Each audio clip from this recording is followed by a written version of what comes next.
parámetros, en fin, se ha vuelto complejo. Y si a esto le sumamos todos los nuevos cambios que han sucedido, que tienen, digamos, una idea de tránsito hacia el régimen general, alivianando esa carga para aquellos que ya no deben revestir el carácter de monotributista, bueno, se ha complejizado bastante. Así que, bueno, yo voy a comentar un poquito todo esto. Ya en un minutito empezamos. Estoy viendo mientras las preguntas que ponen acá, que no sé, que ponen cosas del examen. Variopinta las opiniones en el chat. Está muy bien. Bueno. Ah, están respondiendo cosas del examen. Qué grosos. Bueno, muy bien. Bien, bueno, bienvenidos a todos, a los alumnos de Guille también, como les decía. Y bueno, entonces arrancamos. Entiendo que ya tuvieron todos, no solo ustedes, sino los alumnos de Guille, el martes la clase de teoría de monotributo. Yo solo comentarles 2 o 3 cuestiones respecto al régimen del monotributo. Si ustedes no tienen ninguna pregunta, arrancamos con los casos prácticos. Pero en principio les quería dar un marco. La ley que regula el régimen simplificado de pequeños contribuyentes en nuestro país es la ley 24.977. Esa ley tiene un anexo que fue el cual, de alguna manera, dispuso el régimen normativo del monotributo.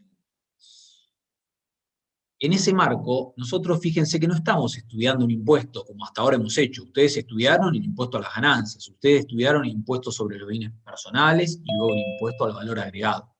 En este caso no estamos estudiando un impuesto en sí, sino que estamos analizando un régimen o un sistema, en realidad un sistema de administración o de gestión de los pequeños contribuyentes. Los pequeños contribuyentes tienen una característica.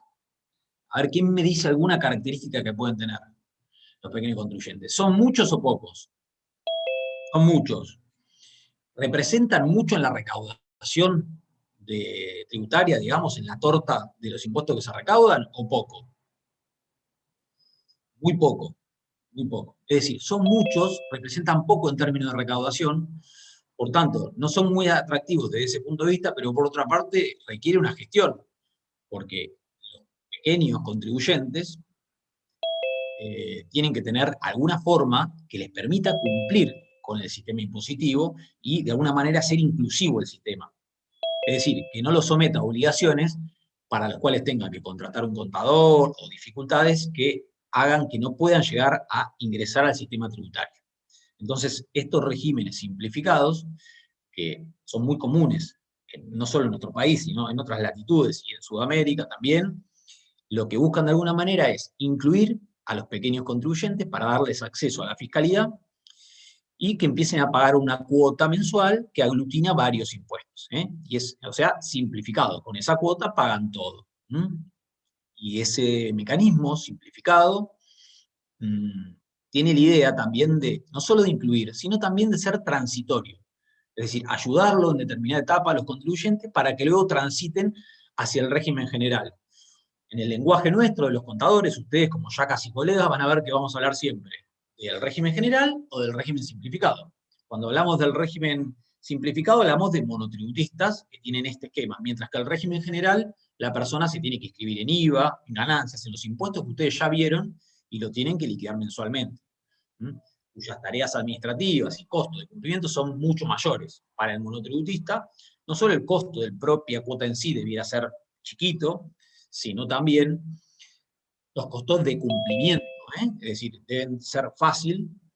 De hecho, si ustedes miran la página de AFIP y demás, está hecha de tal forma y de alguna manera intenta ser amigable para que cualquier persona, tal vez sin el asesoramiento de un contador, lo pueda gestionar su cuota de monotributo y estar al día. Así que ese es un poco el esquema. Últimamente, como les digo, hay una tabla de monotributo que ustedes vieron con Pedro. Esa tabla tiene los distintos valores por los cuales se conceptualiza un sujeto como pequeño contribuyente y que están en el artículo 2 de esta ley, que es la 24.977. Esta ley es la ley original del año 98, pero fue modificada por la ley 26.565, modificó ese anexo en 2009. Vamos a trabajar, entonces, con el anexo de la Ley 26.565, que modificó la Ley 24.977. Vamos a trabajar con muchas normas, yo no quiero apabullarlos, pero vamos a trabajar con el Decreto 1/2010, la Resolución General 2746, que reglamenta aspectos operativos y prácticos del régimen. Después, hubieron muchas modificaciones en el tiempo, que sucintamente, no los quiero, digamos, confundir, pero la ley 27.346 efectuó modificaciones en las tablas, en los valores.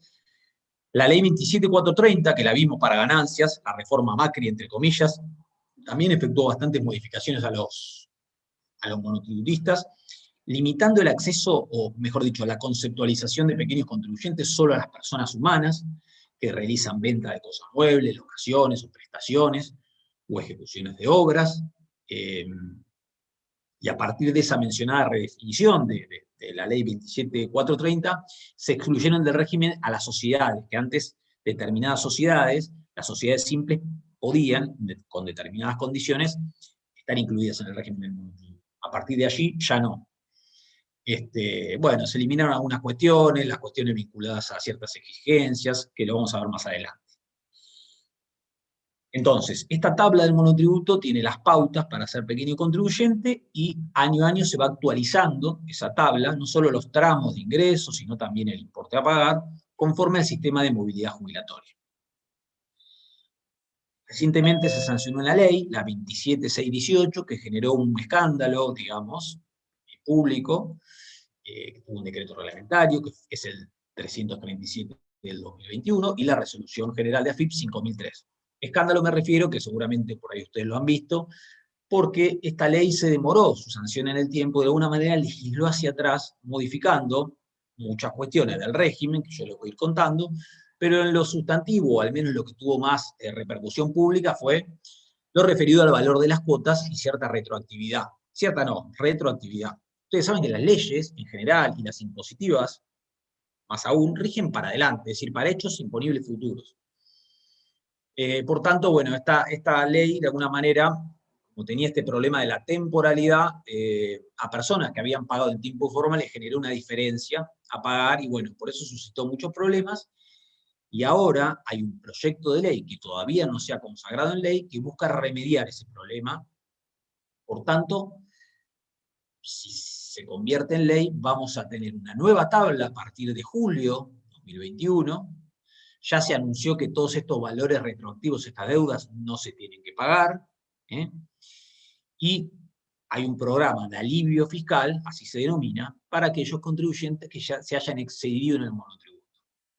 Ya hablando en términos menos técnicos y más coloquiales, les comento que siempre el monotributo es muy tentativo. ¿Tentativo? Tentador.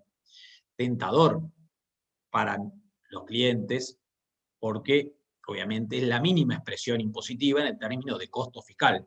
Pagan poco, digámoslo con sencillez. Pagan poco, son chiquitos, y hay también una, ¿cómo decirlo?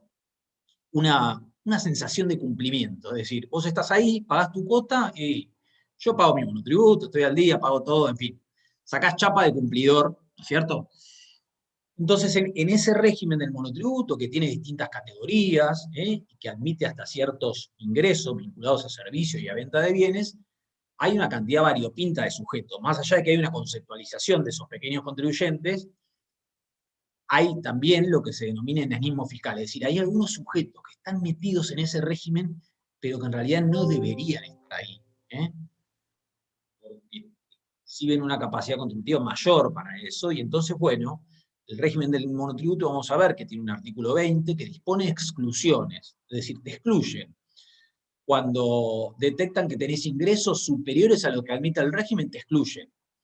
Cuando tenés gastos o exhibís erogaciones vinculados a tu actividad, que superan cierto porcentaje en relación a la actividad que tengas, también te excluyen cuando tenés adquisiciones mayores a determinados valores. Hay un montón de pautas por las cuales la ley te dice, señor, usted no es pequeño contribuyente, se tiene que ir de este régimen, se tiene que ir al régimen general. Muchas veces eso se da de forma retroactiva. Entonces, para ir cerrando esta brevísima introducción, les comento que esta ley 27.618, que salió el 2 de junio, si mal no recuerdo, No, la ley salió en abril. A ver quién me lo chequea. 27.618.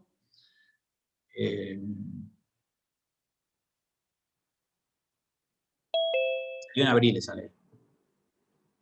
Chequémoslo. Bueno, esa ley tiene una... 21 de abril.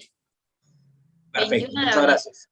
Bueno, muchas gracias. Después salió el decreto 337 en mayo y el 2 de junio salió la resolución de AFIP 5003, que reglamenta aspectos operativos. No es de lectura sencilla ni esa ley ni esa resolución. Tiene muchos aspectos, por eso yo les dije, el régimen simplificado se ha vuelto complicado. Si yo a ustedes le tiro el toman, leen, a ver si me lo interpretan, es como tirarte una bolsa de rolito para agarrarlo, ¿eh? Hay que meterle mucha onda para interpretar todo lo que quiere decir.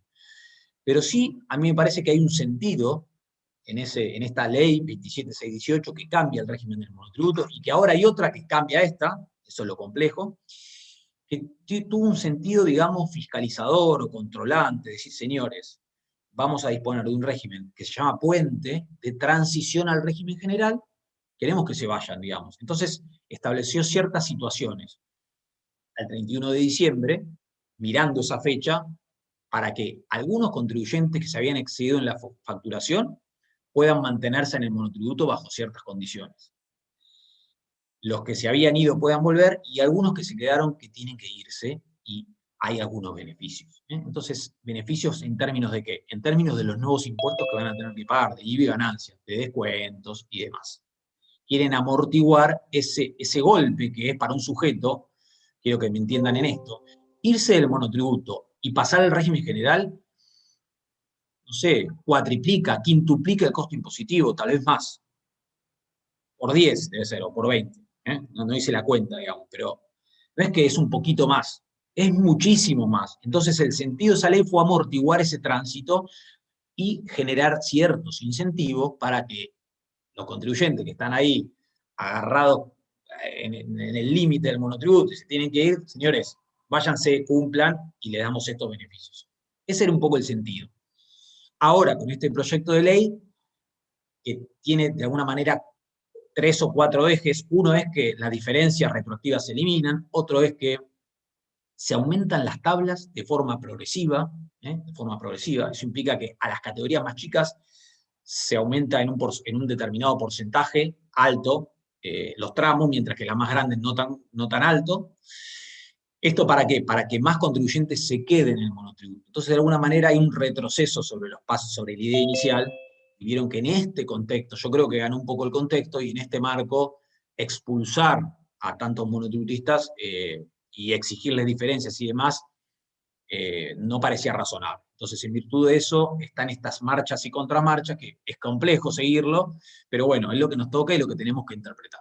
¿Y ustedes por qué lo tienen que interpretar? Bueno, porque van a tener monotributistas y que ya no los tienen, y el monotributo es un régimen nacional, pero las provincias, muchas, y ahora la provincia de Buenos Aires, están incorporando regímenes simplificados para ingresos brutos, que se montan sobre el monotributo nacional en una cuota que se integra y por tanto la persona, el cliente, el contribuyente va a pagar esa cuota integrada y con eso va a satisfacer los impuestos nacionales, provinciales y también se invita a los municipios a que se agreguen.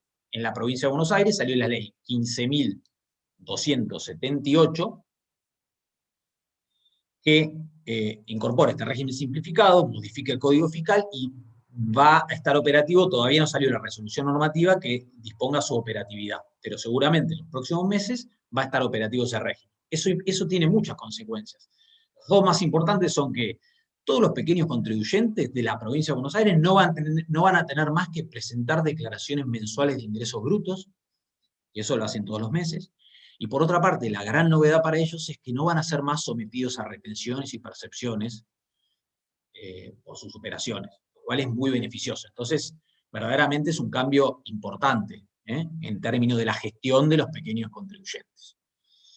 Bien, dicho esto, y como veo que algunos me bostezan, están cansados, vamos a empezar con el práctico. Vamos a empezar con el práctico. Yo hoy... ¿Alguien hizo algún comentario? ¿Algún comentario para hacer? Fabián pregunta acá, ¿cómo andás? Fabi, ¿cómo andás? Bien. Consulta que por ahí la clase de teoría nada, se extendió un poco y no pude preguntársela. Que me quedó con la duda, con los jubilados, nos había comentado que, bueno, esto de la parte del monotributo, que tiene la parte fiscal y la parte de, digamos, de la seguridad social, puede ser que, capaz que le entendí mal, el monotributo para jubilados, yo tenía entendido que pagan la totalidad, o sea, la parte impositiva más la parte de seguridad social, pero puede ser que entendía Pedro que pagaban de la parte social una reducción o menos, o estoy errado. No, no, está bien, está bien. No pagan la cuota, la misma completa que paga un trabajador activo. No, no pagan la Ah, misma cuota. Hay un componente, que es el componente de obra social, que no lo pagan, los jubilados. ah, No lo pagan. ok, Exacto. era Tiene un eso. régimen. Por eso cuando uno registra un jubilado en monotributo, te pregunta si es jubilado, el sistema, si es activo, si es jubilado, y vos lo cliqueás y pones bajo qué ley, porque si es en alguna de las leyes de los regímenes provisionales generales, como te digo, no paga la cuota completa. Asimismo, en esta conceptualización preliminar que estamos haciendo, hay como dos grandes tipos de monotributistas. Y ya con esto, un poquito para ir cerrando. Está el monotributista puro, el que no tiene ninguna otra actividad. Tiene una actividad y es monotributista. ¿Bien? Bueno, se escribe, paga la cuota completa y si está dentro, si sus ingresos están dentro del marco del régimen, no tiene ningún problema. Después vamos a ver las obligaciones que acarrean revestir el carácter de pequeño, que se lo podemos denominar así, que es aquel que es monotributista, pero asimismo tiene otra actividad, como por ejemplo puedo ser yo. Soy monotributista y además soy empleado en relación de dependencia. Entonces, como estoy empleado en relación de dependencia, en mi recibo de sueldo que me hace mi empleador, a mí me aporta a la jubilación y la obra social, de forma tal que en la cuota de mi monotributo de Agustín solamente pago el componente impositivo. ¿Eh? Eso se declara cuando uno está haciendo la registración. Hay algo que no dije, que no sé si lo dijo Pedro, que la cuota de monotributo tiene tres elementos. Está constituida por una parte impositiva, por una parte de obra social y por una parte de jubilación. ¿Bien? Bien. Así que esa sería un poco la Profe, explicación. Sí. y en el caso... ¿Sabes qué se perdón, dice? Sí, dale. ahí está. Dale. En el caso de que sea un monotributista que no era jubilado en el momento de la inscripción y se jubila ya estando formando parte del monotributo, ahí Sí. que cuando vos lo vas a recategorizar y poner que se jubiló. Modificás los datos, cuando empezó a ser jubilada, tenés que ingresar al monotributo y modificar datos. En modificación de datos, puedes hacer diversas modificaciones. Lo mismo le puede pasar a una persona que está haciendo monotributo puro y pasa a ser impuro porque empieza a tener un empleo. En ese Claro. caso, tenés que ingresar, consignar la quit del empleador, para ya a partir de ese momento estar desobligado de aportar la obra social y el componente obligatorio. Se hace modificación. Bueno, hay mucho para contarle del monotributo, como les decía, tiene muchas cuestiones, pero me parece que estaría bueno ya empezar a arrancar con el práctico, que es bastante completo, es interesante, y con eso van a ir surgiendo seguramente dudas, y bueno, lo vamos a ir evacuando. Bien, estuve vago esta vez y no me imprimí el práctico, así que les pido que le pongan un poco de onda, que yo se la pongo, voy a ir leyendo. Bien. Dice, caso 1, marcar con X quiénes pueden ser monotributistas. ¿Eh? Y tenemos un listado de situaciones y ustedes me van a tener que decir a mí si pueden o no pueden ser monotributistas. Acá nos metemos de lleno en el artículo 2 del anexo de la ley 24977, modificada por la ley 26565. ¿Por qué nos metemos en ese artículo 2? Bueno, porque yo ya le dije que ese artículo 2 caracteriza al pequeño contribuyente, define quién es pequeño contribuyente, está ahí. Entonces tenemos que ver si estas situaciones que el práctico nos va a detallar, quedan encuadradas, que esa persona puede ser monotributista o no puede serlo. Bien, voy leyendo. La primera dice, comerciante, persona humana, quien posee un único local para el desarrollo de dicha actividad y además tiene 3 taxis.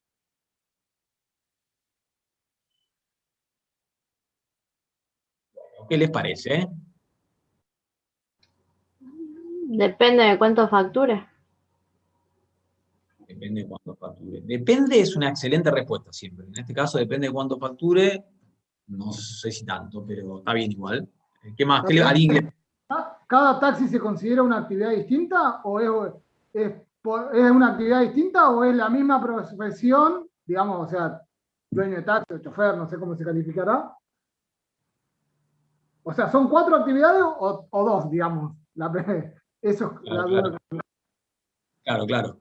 Porque fíjense que el monotributo en ese artículo 2 nos dice que deben verificarse ciertas situaciones, entre ellas que no realicen más de 3 actividades simultáneamente o no posean más de 3 unidades de explotación.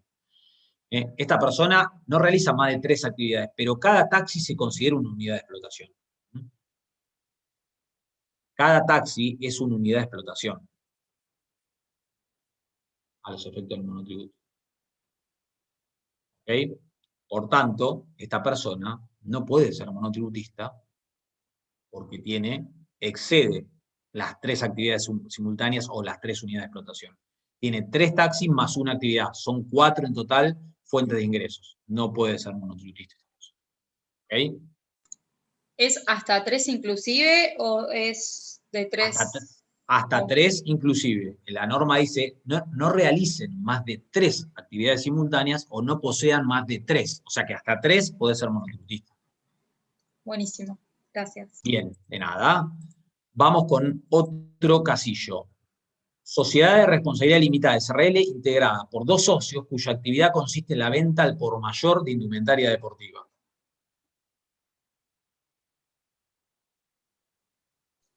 No puede. Las sociedades no pueden ser Ya no puede.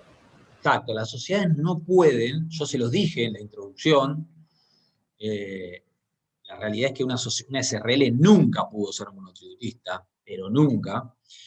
Pero sí otras sociedades, las sociedades simples, pudieron ser monotributistas hasta la sanción de la ley 27430 en diciembre de 2017, momento a partir del cual tampoco. Por tanto, está muy claro que las sociedades no pueden ser monotributistas, así que no puede revestir la condición. Punto 3, sociedad anónima compuesta por 3 socios, actividad comercial, venta al por menor de calzado.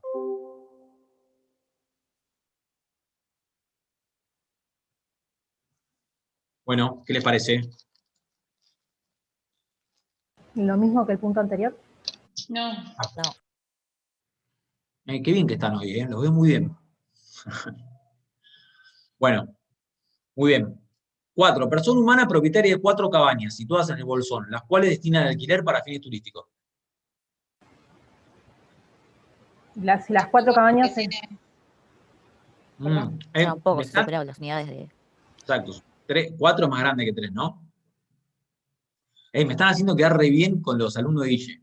Como que saben un montón. Re bien, en serio. Bueno. Bien. ¿Estamos bien? ¿Hasta acá? Sí.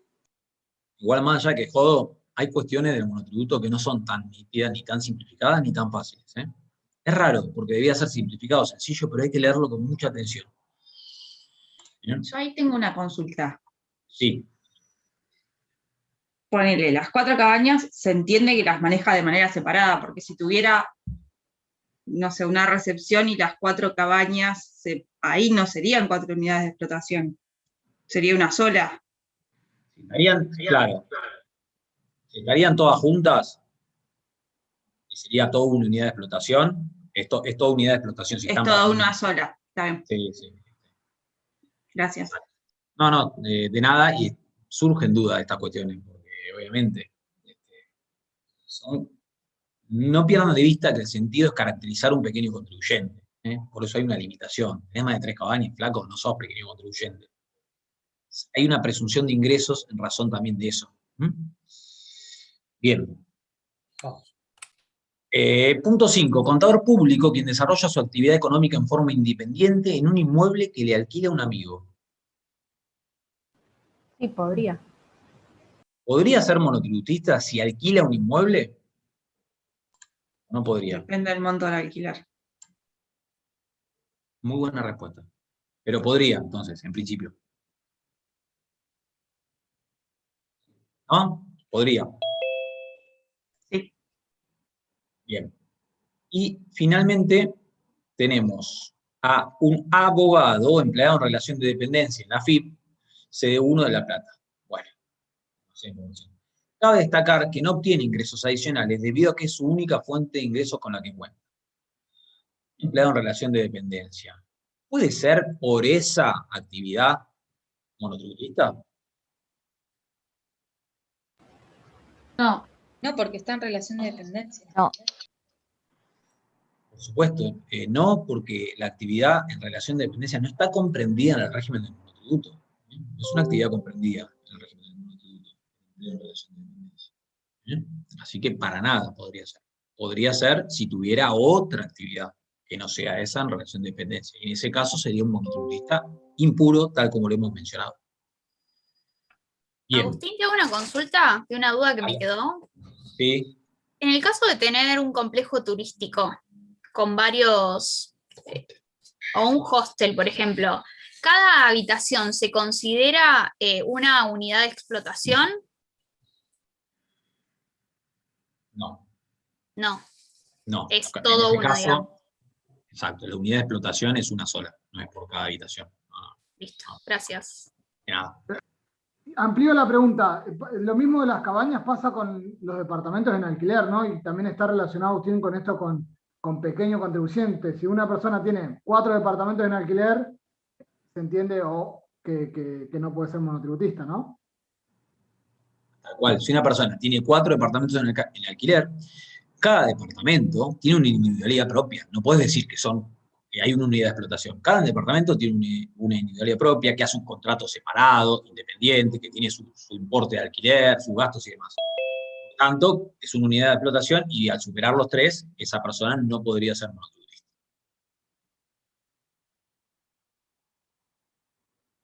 Bien.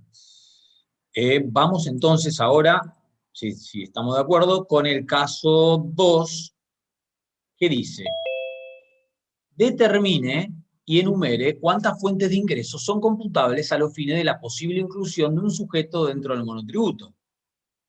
Justifique en caso de considerar que no es posible su adhesión al mencionado régimen. Bueno, yo les empiezo a leer y ustedes tienen que ver si se puede adherir esta persona computando la cantidad de fuentes de ingresos que tiene. No es tan difícil, vamos a verlo. Sujeto o persona humana. Tiene un kiosco a su nombre. Es director de una sociedad anónima dedicada a la venta de insumos hospitalarios y alquila a un tercero un automóvil de su propiedad. Entonces la consulta sería si esta persona puede ser monotributista y por qué, digamos, ¿cierto? Por el kiosco puede ser. O sea, depende de los ingresos. Bueno, Claro, pero el análisis es más global de la persona, es decir, si esa persona puede ser monotributista. Por el kiosco sería una fuente de ingresos, muy bien. el alquiler del El automóvil. alquiler es otra fuente de ingresos, ahí tenemos 2, y La dirección de sociedad está excluida, ¿no?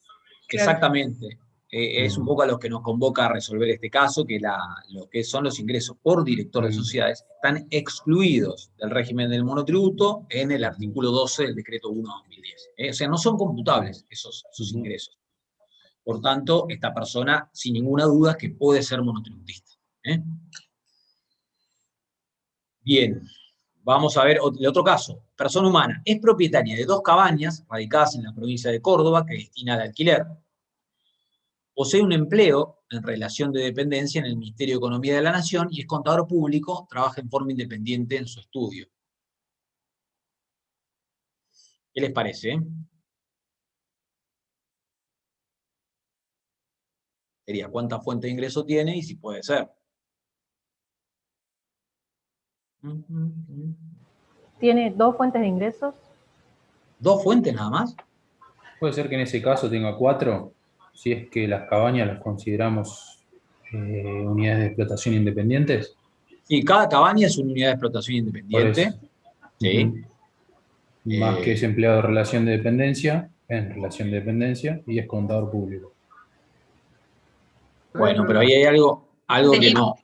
Claro, no? pero la relación de dependencia no entra por monotributo. Por eso está excluido. Ah, claro, está bien, está bien. No Sí, suma sí, como- sí. Sí, sí. Entraría como lista.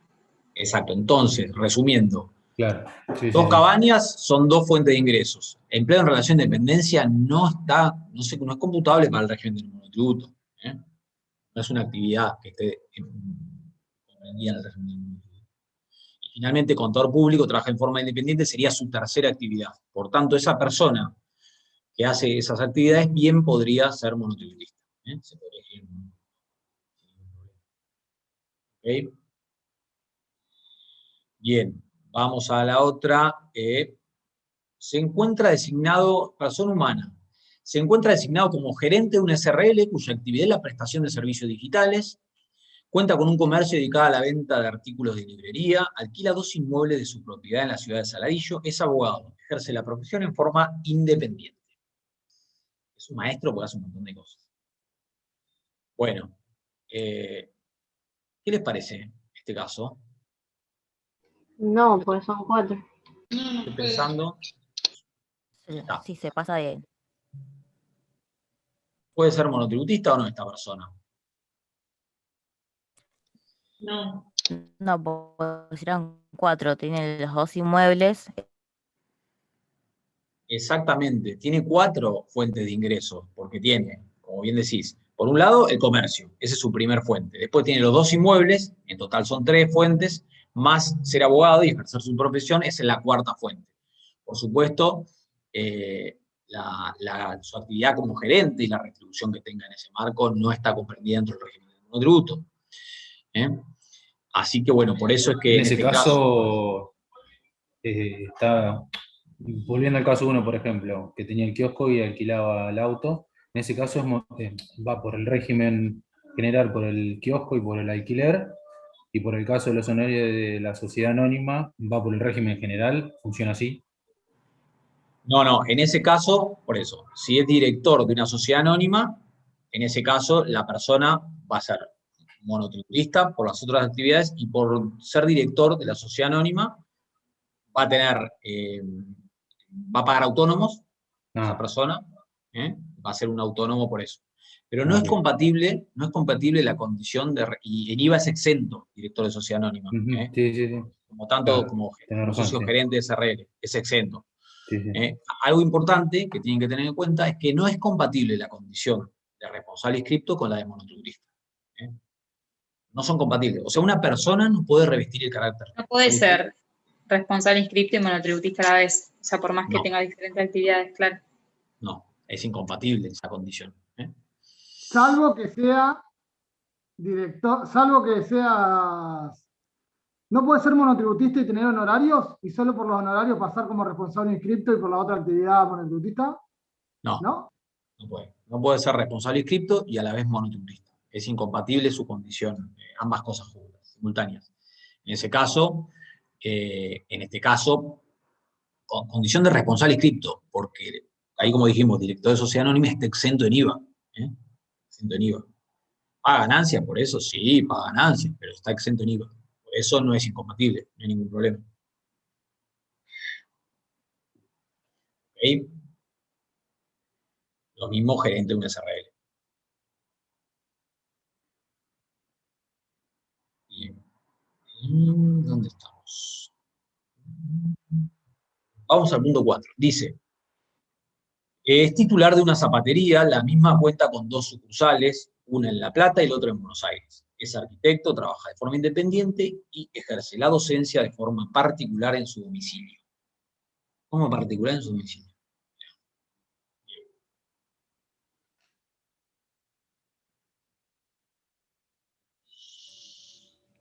En este caso, la actividad de forma particular a su domicilio sería una actividad, digamos, grabada por el mundo, no es en relación de dependencia, ¿no? Totalmente. No es en relación de dependencia. No, es una actividad independiente. Es una actividad más. Sí. Bien, teniendo en cuenta eso, entonces no podría ser, porque tiene 2 unidades de explotación ya con la zapatería y es arquitecto y ya se Exactamente. pasaría. Lo más importante, me parece, de este caso, si comparto lo que decís, lo más importante de este caso es ubicar rápidamente que cada zapatería, cada sucursal es una unidad de explotación. Por tanto, ahí tenés 2 fuentes de ingresos. Después tenés como arquitecto y asimismo como docente, que es otra actividad. Es decir, tiene 4 fuentes de ingresos, por tanto esa persona no puede ser monotributista. Bien. Bueno. Bien, vamos a alguna duda hasta acá. ¿Cómo estamos? ¿Les quedó la duda de responsable inscrito y monotributista? No les quede la duda, no es incompatible, la condición no pueden ser ambas cosas, solo puede ser como este caso, director social anónimo y demás, porque están exentas en IVA, es exento en IVA y entonces es monotributista por Profe, sí. ¿y si es director de sociedad anónima también está exento en IVA, si fuera solo autónomo? Sí. Ah, genial. Gracias. Maxi, IVA no estudiaste vos, ¿no? ¿No rendiste?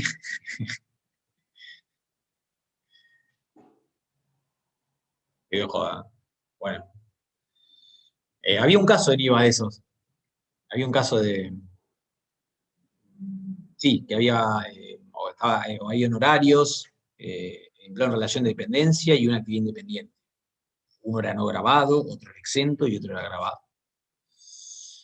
Bueno. Avanzamos. Caso 3, dice, determine en cada caso la categoría que corresponde y el monto a ingresar al fisco en forma mensual. Aclaración, empleando la tabla del año 2021. Bueno, acá les sugiero entonces que abran la tabla 2021, pongan en Google categorías monotributo 2021 AFIP, así les aparece la tabla de AFIP. Tal vez ya la vieron. Van a ver que arriba va a decir categoría del monotributo, arriba a la izquierda van a ver que van a poder cambiar el periodo. Tenemos del 2010 hasta acá, tenemos las tablas. Se puede ver los valores anteriores y el vigente, que es el que rige a partir de enero de 2021, que yo, como les dije, este año es muy especial, porque este año vamos a tener 2 tablas. Miren, tuvimos 3 en realidad. Tuvimos la tabla que venía de 2020, que no se modificó, hasta que se modificó con la ley 27618, y ahora va a surgir una nueva tabla a partir de julio, si es que este proyecto de ley se convierte en ley. Por tanto, es un año muy particular. La recategorización en monotributo es semestral. Yo calculo que esto Pedro se los comentó. Cada 6 meses se tienen que recategorizar. Este año también es especial en ese sentido, porque va a haber 3 recategorizaciones. Hubo una recategorización al inicio de año, hubo una recategorización de oficio de la AFIP, en virtud de la cual surgieron estas diferencias que fueron cuestionadas públicamente y que la AFIP revirtió la posición, que de hecho el 25 de junio, que era la fecha. Mañana. Tengo una consulta con eso de las diferencias. Siguen apareciendo igual en los contribuyentes. O sea, ¿deberían desaparecer de la cuenta corriente? ¿Sabes algo? Sí, las diferencias. ¿Qué pasa? Siguen apareciendo para mí porque todavía no se convirtió en ley el proyecto. Por tanto, como salió una ley que tiene una vigencia retroactiva, pueden cambiarla. Ya dijeron, no se las vamos a cobrar, por tanto uno a su cliente le tiene que decir, no las pagues. De todas maneras, si las paga, te queda en la cuenta corriente como un saldo a favor, que se puede compensar. Y entonces hoy se siguen exhibiendo esas diferencias. Diferencias que, miren, diferencias que no son exigibles. De hecho, la cuota de junio se prorrogó al 3 de agosto, así como todos los vencimientos de enero a junio. Hoy salió la resolución 5016. ¿Hoy o ayer? Hoy. 5016-2021, que prorrogó la diferencia. ¿Por qué diferencia? Bueno, porque igualmente diferencias, o saldos deudores. Hoy se prorrogó las cuotas de enero a junio para el 3 de agosto. O sea, están saliendo beneficios. Mientras que cuando salga la nueva tabla van a estar los nuevos valores a partir de julio 2021 con estas consideraciones. No solo nuevos valores, ya sí actualizados, sino además nuevos tramos con un carácter progresivo. Y este programa de alivio fiscal. Sé que es un poco confuso. es un poco confuso, justo este es un año muy particular porque se dieron estas marchas y contramarchas en este sentido. Bien. Ok. Entonces, acá tenemos, ahora, vamos a ver, entonces, a trabajar con la tabla 2021 y nos convoca a resolver lo siguiente. Dice, determinen en cada caso la categoría que corresponde y el monto a ingresar al fisco en forma mensual. Bien, hay una... Pedro les comentó de las categorías, ¿le vieron la tabla de AFIP? ¿La categoría la vieron con él? Bien. Sí. Hay algo que parece obvio, pero que yo se los quiero decir, total, que es cómo categorizar a alguien. Para categorizar a una persona, vieron que la tabla tiene distintos parámetros, ¿no? Tiene ingresos, tiene magnitudes físicas, tiene alquileres devengados, energía eléctrica consumida y una superficie afectada, ¿no es cierto? La categorización de una persona tiene que quedar categorizada en aquella categoría que no exceda ninguno de los parámetros.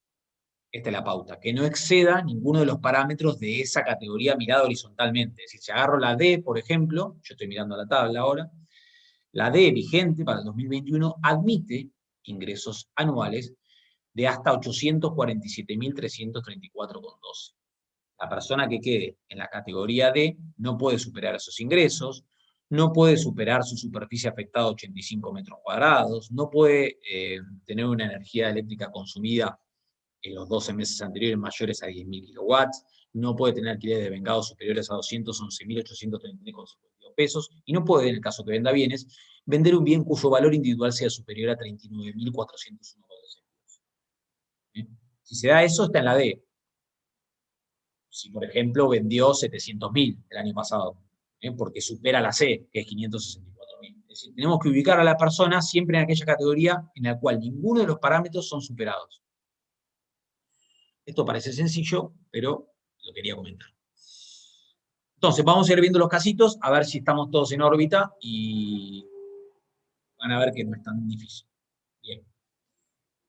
Dice, el señor A acude a su estudio contable, al de ustedes, que ya están atendiendo, hay unos valientes, con el objeto de obtener asesoramiento profesional. Dicha persona le describe que posee 2 departamentos destinados a alquiler.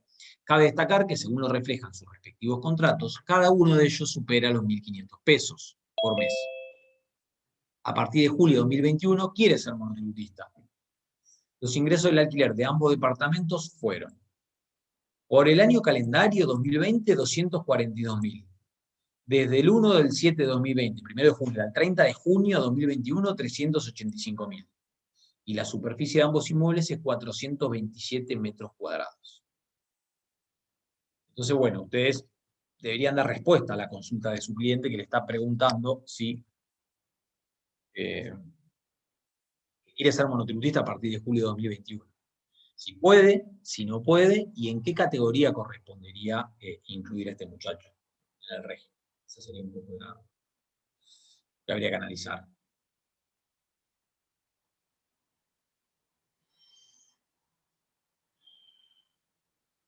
Bueno, ¿una idea? ¿La superficie sería como un local o no entra como local siendo departamento? Pues si entra por la superficie, no entra en el monotributo directamente. Exactamente. Bueno, eso es la primera duda que a mí se me genera cuando veo el caso, ¿no? Que se nos presenta, porque nosotros cuando pensamos en superficie pensamos en un local, porque está destinado, esa superficie justamente está pensado para locales comerciales de cierta dimensión, ¿cierto? Mientras que si hablamos de alquileres, la pauta de superficie no es aplicable, no es aplicable. Así que ahí te evacúo la duda. Eso está en la resolución, una de las que le mencioné al inicio, la 2746, artículo 13, inciso A, establece que para los casos de locación de inmuebles, la superficie no es un parámetro a considerar. Asimismo, hay que tener en cuenta que aquellos sujetos cuya actividad exclusiva sea la locación de bienes muebles o inmuebles, solamente tienen que ingresar el componente impositivo. Es decir, quedan exceptuados de ingresar las cotizaciones al régimen de seguridad social y obra social. Yo tengo algunos que solamente alquilan y solo pagan el componente impositivo. Es como un beneficio, digamos. ¿Ok? Entonces, la pauta superficie no se tiene en cuenta para el alquiler. Tenemos que tener en cuenta que si exclusivamente, si hace otra actividad, no, pero si exclusivamente alquila inmuebles, solamente para el componente impositivo, y entonces solo nos resta ahora que ustedes me definan en qué categoría corresponde conceptualizar a este muchacho. ¿Qué les En la parece? categoría B. Los ingresos en la B. Los ingresos en la B, esperen, yo no estoy en órbita. A ver, esperen que los ingresos tenemos. ¿Qué ingresos tomaron? Primer punto, porque tenemos dos. Tenemos año calendario 2020, 242.000. Y del 1 del 7 de 2020 al 30 de junio, 385.000. 385.000. Muy bien. ¿Por qué? Porque estamos parados en el 1 de julio. Esta persona viene ahora y quiere ser monotributista a partir del 1 de julio. Por tanto, tengo que tomar los ingresos de los 12 meses inmediatamente anteriores. Entonces queda comprendido entre el 1 de julio de 2020 y el 30 de junio de 2021. Los ingresos entonces son 385.000 y por tanto, fíjense que esa es la única pauta que tenemos que tomar y supera los ingresos de la categoría A. Antes había una prima, ahora no está más, y entonces en la A no podría estar. ¿Por qué? Porque no cumpliría la pauta que dijimos hace un ratito, que no puede superar ninguna de las magnitudes de la categoría. La A no podría estar en la B, ¿supera alguno? No, porque el único es la pauta de ingresos, si no lo supera, porque es inferior a 423.667. Por tanto, esa persona, la respuesta sería que puede ser un monotributista, que va a quedar encuadrado en la categoría B y solamente va a pagar el componente impositivo. ¿Bien? Bueno.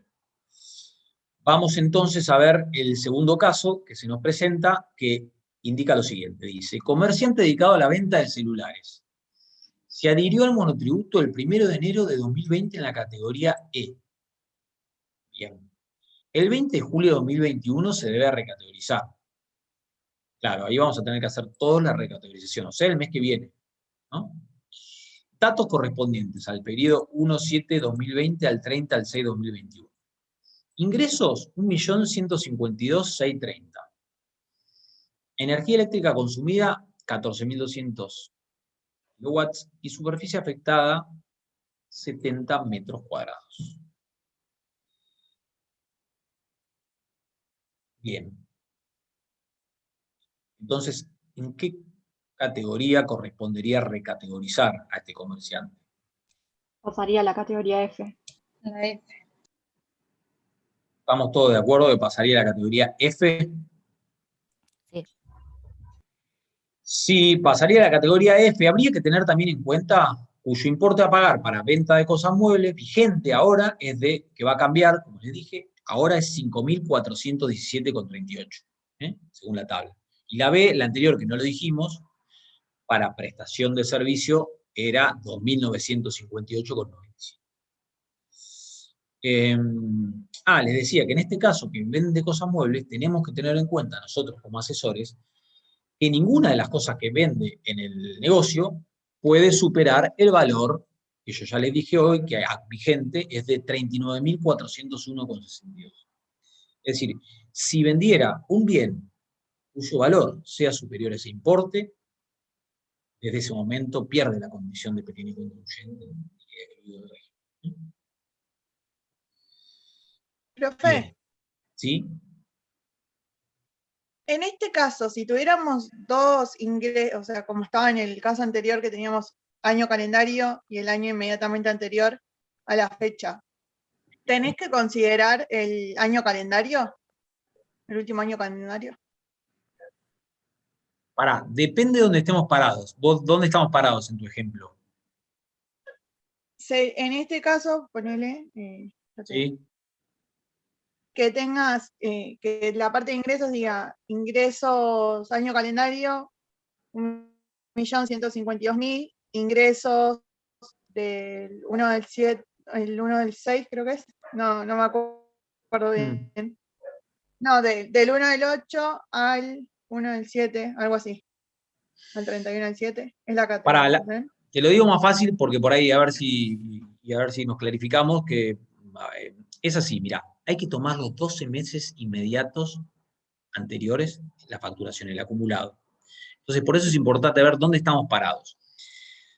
Hay dos recategorizaciones anuales, una que es en enero y otra que es en julio. O sea, son semestrales, una en enero y una en julio. Si estamos parados en la de enero, supongamos que ahora estamos en enero 2021.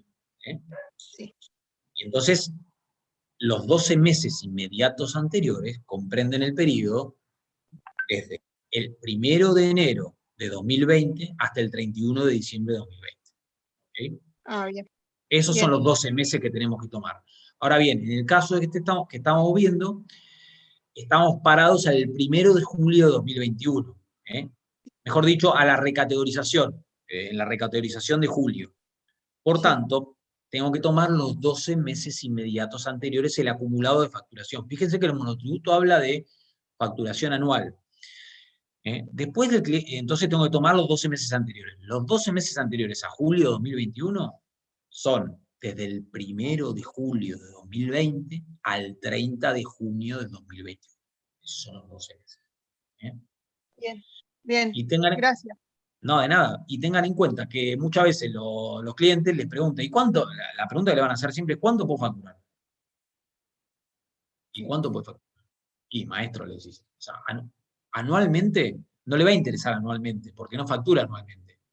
Anualmente, por ejemplo, para lo que es servicios, el régimen admite, en la categoría H, con la actualización, que ahora se va a extender, pero con la tabla que estamos viendo ahora, Ley 27618, 2.353.705,82. Ese es el importe máximo que admite el régimen para una persona que tiene ingresos por servicios.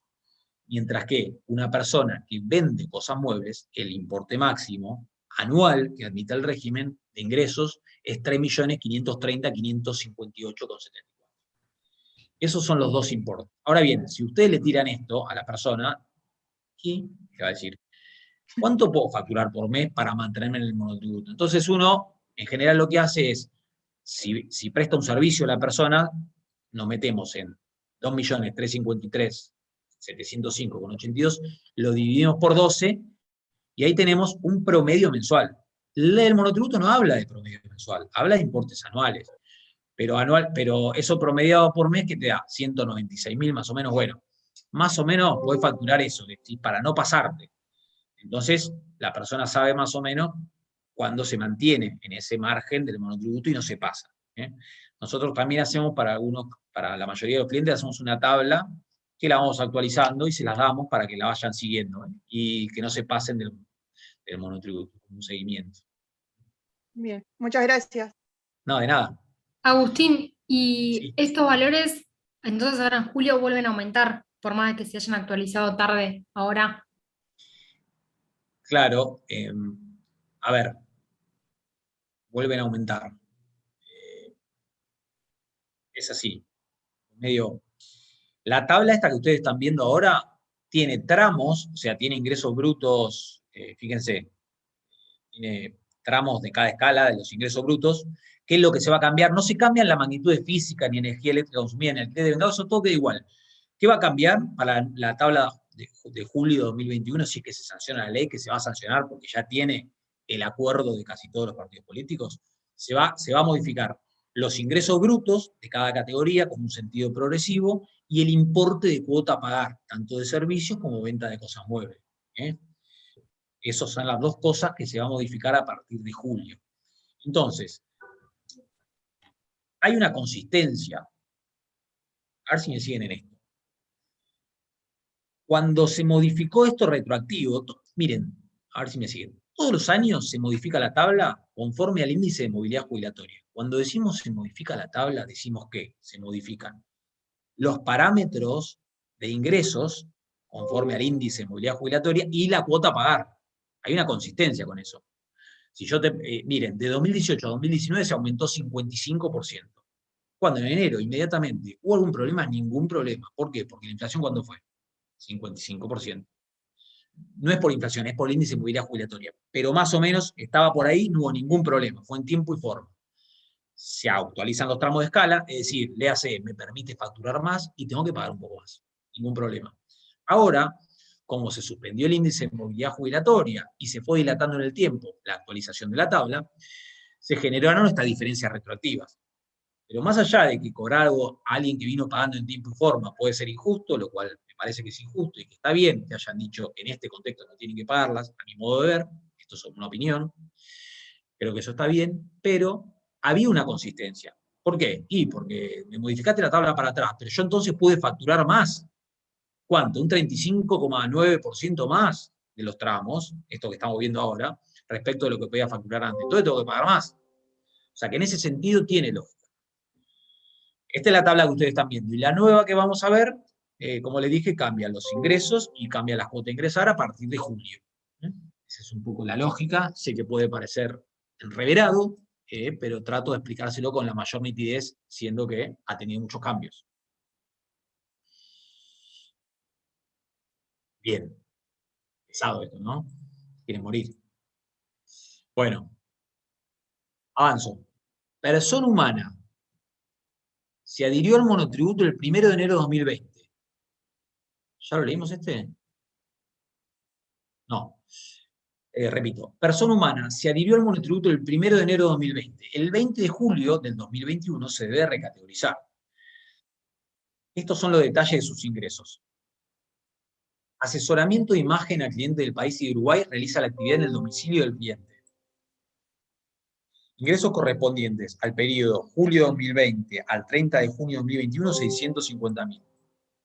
Venta de productos de belleza a sus clientes, ingreso correspondiente al mismo periodo, 400.000. Dividendos percibidos, 2021, en abril, 65.000, y cobra anualmente una pensión por el fallecimiento de su cónyuge, 230.000. Bien, entonces tenemos que analizar cómo recategorizamos a esta persona, en qué categoría y cuánto le da a pagar, con esta información que nos acaban de detallar. Bueno, los escucho si quieren pensarlo un poquito y ya lo vamos analizando.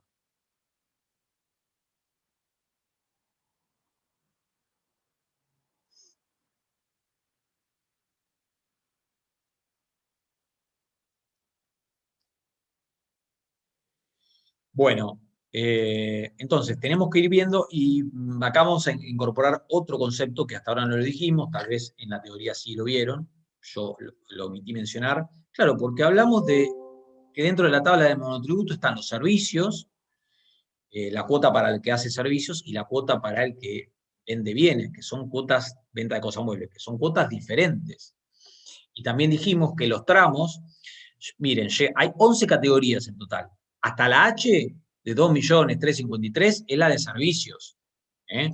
Mientras que la última categoría, que es la K, solamente rige, desde la I a la K, solamente rigen para venta de cosas muebles. En definitiva, hay sujetos que pueden hacer las dos cosas. ¿Qué pasa cuando un sujeto no solo que presta un servicio, sino que además vende cosas muebles? La pregunta sería, ¿en qué tabla lo tengo que ingresar? ¿Y qué cuota va a tener que pagar? Bueno, la que va a dominar el análisis va a ser la actividad principal. La actividad principal va a ser aquella que tenga mayores ingresos. Esa actividad va a ser principal y, por tanto, una vez identificada cuál es la actividad principal, que es la de mayores ingresos, vamos a incluir al sujeto en esa tabla sumarizando todo, también la de la otra actividad de venta de cosas muebles. Entonces, en este caso, fíjense que tiene, por la prestación de del servicio de asesoramiento, tiene 650.000 pesos, mientras que por la venta de productos a los clientes tiene 400.000. Por tanto, su actividad principal es de servicios y esa va a ser la tabla en la cual vamos a incluir ¿cuánto? La totalidad de los ingresos que tuvo en los 12 meses inmediatos precedentes a julio de 2021. Entonces, en este caso, pero algo más. Dividendos, ¿qué les parece? Dividendos, ¿es una pauta que se considera en el monotributo o no?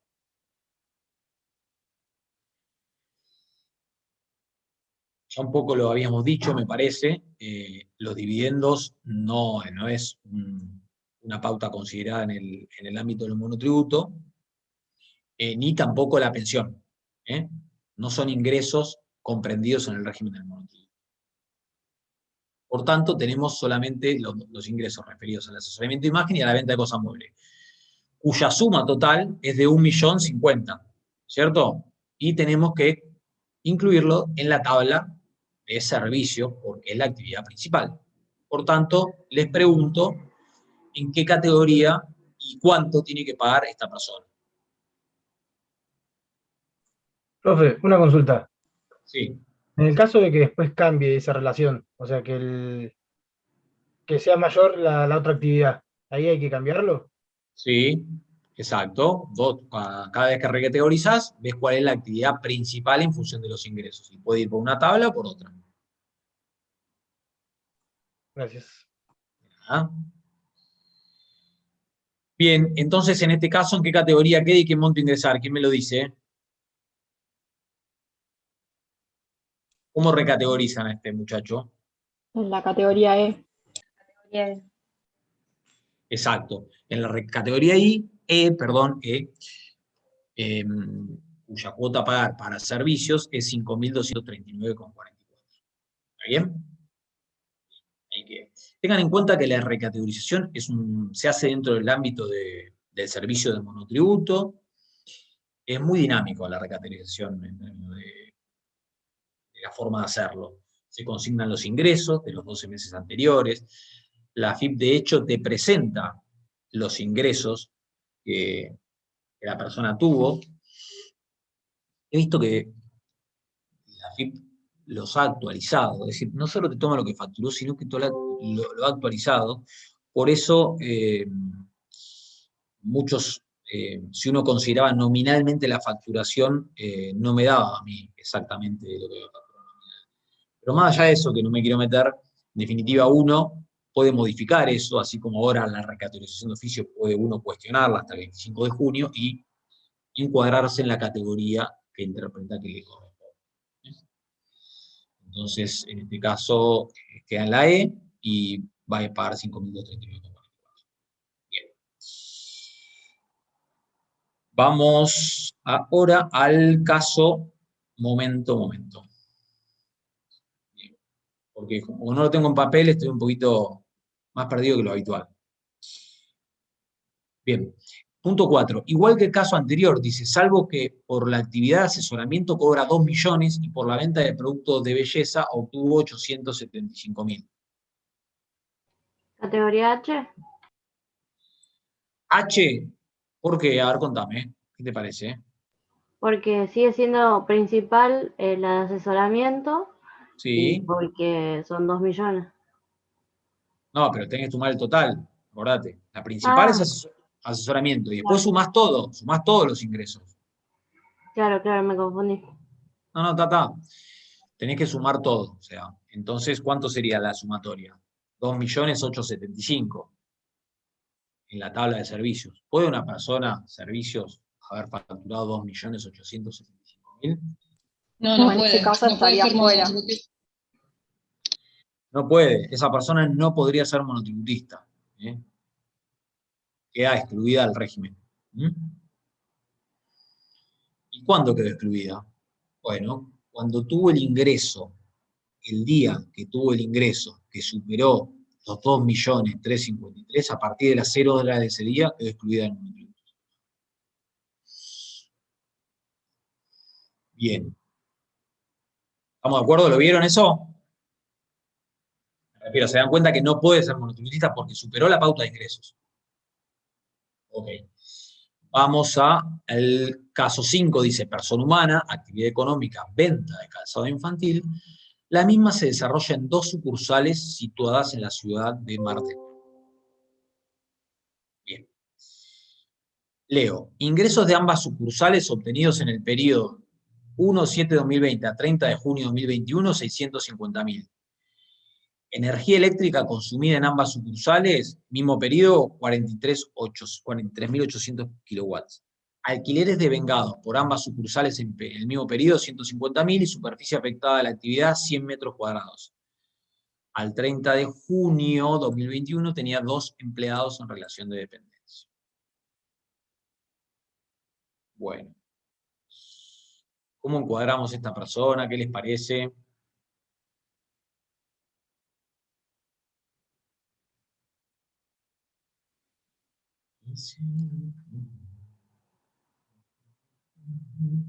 ¿Alguna idea dando vueltas?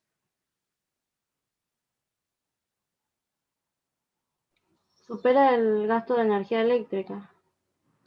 ¿O se mide por cada local? No, se mide total.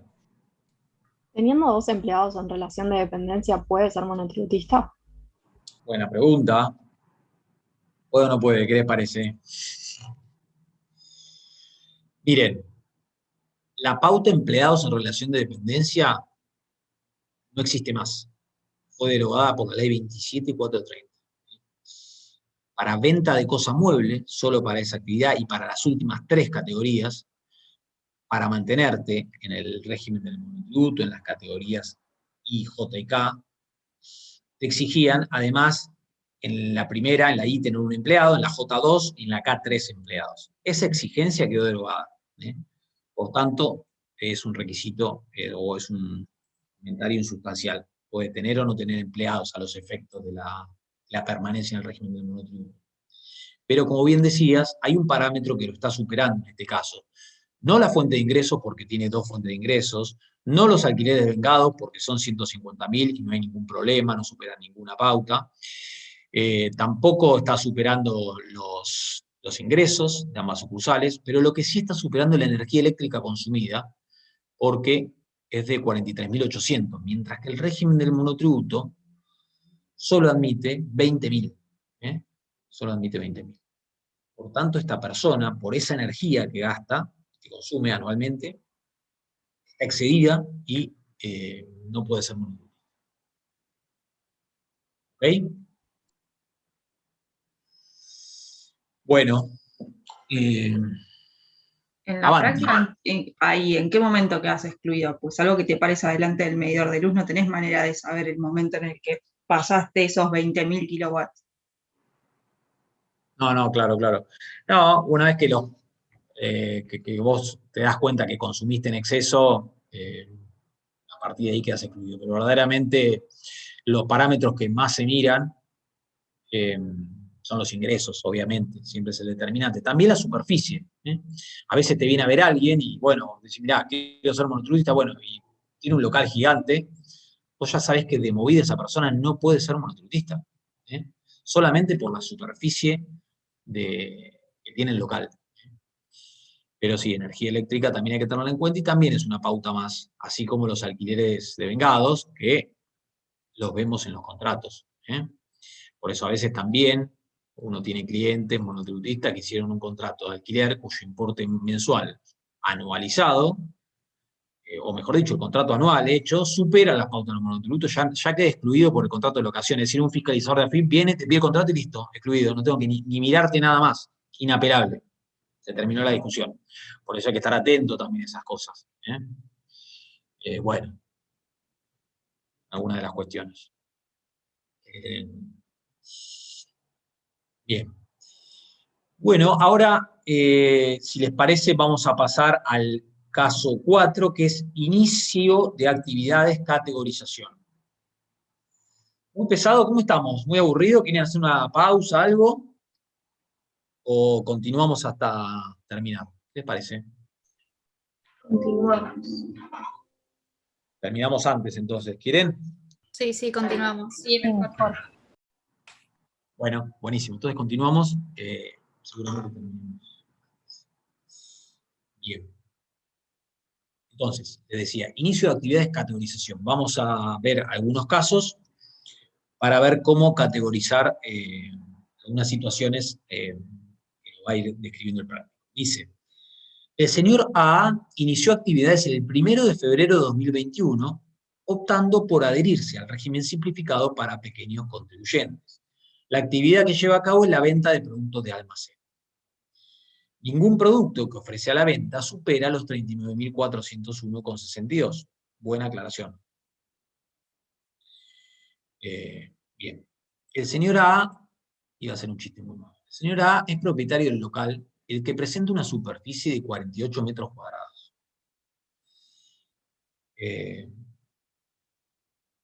Bien. He tenido algunos casos de locales, cuando ahí hablamos de superficie, tiene que ser la superficie afectada a la explotación de la actividad, porque el local puede ser mucho más grande, pero vos te están alquilando una parte, y bueno, vos tenés que considerar la parte que está afectada a la explotación. Porque si considerás todo el local, tal vez supera la pauta del monotributo. Bien.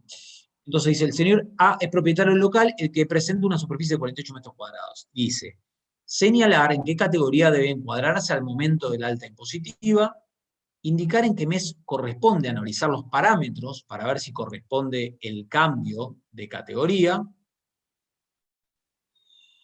En función del punto anterior y los datos que brindan a continuación, indicar la nueva categoría que corresponde encuadrarse y a partir de qué mes debe ingresar el nuevo importe. Muy bien. Bueno, entonces tenemos, primer punto, ¿en qué categoría debe encuadrarse al momento de darse alta esta persona en febrero? Ahora en febrero, vino, le dijo hola, supongamos que estamos en febrero, ¿cómo andás? Abro el almacén y tengo esta situación, ¿no? Un local de 48 metros cuadrados y no más, nunca tuvo ingresos, está iniciando su actividad y ya revistiendo desde ese momento la condición de monotributista. En la Entonces, C. En la C. C, B, dijeron, meten La C debate. por los metros cuadrados. En la C, a ver, no sé, a ver. ¿C o B? ¿Qué les parece? C. C. No sé. C, porque en la B admite hasta 45 metros cuadrados y esta persona tiene 48, está superando. Recuerden que no puede superar ninguna de la magnitud de la categoría, ¿ok? Por tanto, en la C.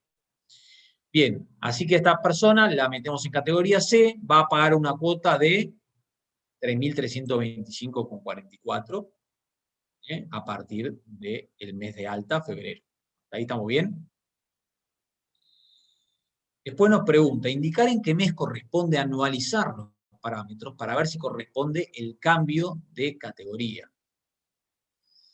En julio.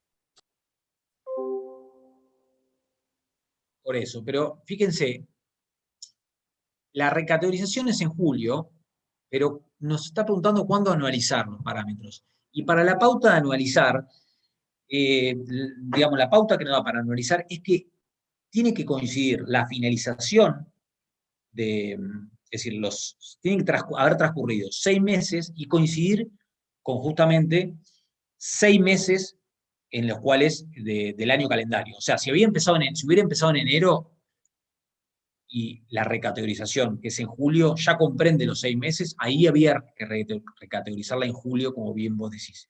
Pero como su actividad no empezó en enero y en febrero, al momento de la recategorización, que es en julio, no tiene todavía 6 meses de actividad, tiene 5 meses de actividad. Por tanto, todavía no tenés que anualizar los ingresos. Anualizar implica decir, bueno, los ingresos que tuve hasta acá los proyecto para el año para ver qué categoría me corresponde. Eso hay que hacerlo solamente, como les decía, cuando tenés todo un semestre entero al momento de recategorizarte. Y en este caso no se cumple esa pauta. Por tanto, en julio no voy a tener que anualizar los ingresos de esta persona, y lo voy a tener que hacer si ya en diciembre de 2021, cuando yo ya tenga, de febrero a diciembre, tenga 11 meses de actividad, voy a agarrar los ingresos, dividirlos por 11, multiplicarlos por 12, y voy a tomar esa pauta para definir la categoría. Eso está en el artículo 12 de la resolución 4309. Es decir, no siempre hay que anualizar, solamente cuando se cuenta con 6 meses al momento de la recategorización, pauta que aquí no se cumple. Entonces, la pregunta que nos hacían es a indicar en qué momento corresponde analizar los parámetros, para ver si corresponde, el momento va a ser diciembre de 2021. A partir de allí vamos a tener que anualizar esos ingresos. La otra pregunta que me hacen es, en función del punto anterior y los datos que se brindan a continuación, indicar la nueva categoría que corresponde encuadrarse y a partir de qué mes deben ingresar el nuevo importe. Bien. Y acá tenemos una tablita de que inició actividades hasta diciembre, de febrero hasta diciembre, con todos los ingresos que tuvo por mes esta persona y la energía eléctrica consumida. ¿Bien? Entonces, en razón de esto, deberíamos nosotros, ahora sí, en diciembre, anualizar. Entonces yo debería agarrar estos 730.000, dividirlo por 11, por 11, dividirlo por 11, multiplicarlo por 12, y eso me va a dar el importe que voy a tener que tener en cuenta para categorizar a esta persona. También voy a tener que tener en cuenta la energía eléctrica consumida, mismo procedimiento, 16.610 dividido 11 por 12, y también voy a anualizar esa pauta, para ver en cuánto me queda. En ese caso, nos va a quedar para lo que son los ingresos 796.363, mientras que la energía me va a quedar en 18.120 kilowatts. En la G. Por tanto, sí. ¿Sí? En la G. Ah, perdón, no te escuchaba. Ni profe, y como que silencio. Exacto, en la G, porque ¿cuál es la dominante, digamos, en este ejemplo que estamos viendo? Energía, el consumo de energía. Energía. La energía es la pauta dominante, porque es la que entra en una categoría más alta, que como bien decís, es la G, pero no te creo, entonces lo quiero ver. A ver. Ah, ahí lo vi. La G admite hasta 20.000, y esto da 18.000 y pico, por tanto es la G. Si no tuviera en cuenta la pauta de energía, esta persona en dónde quedaba categorizada, si no existía, no gastaba energía, supongo.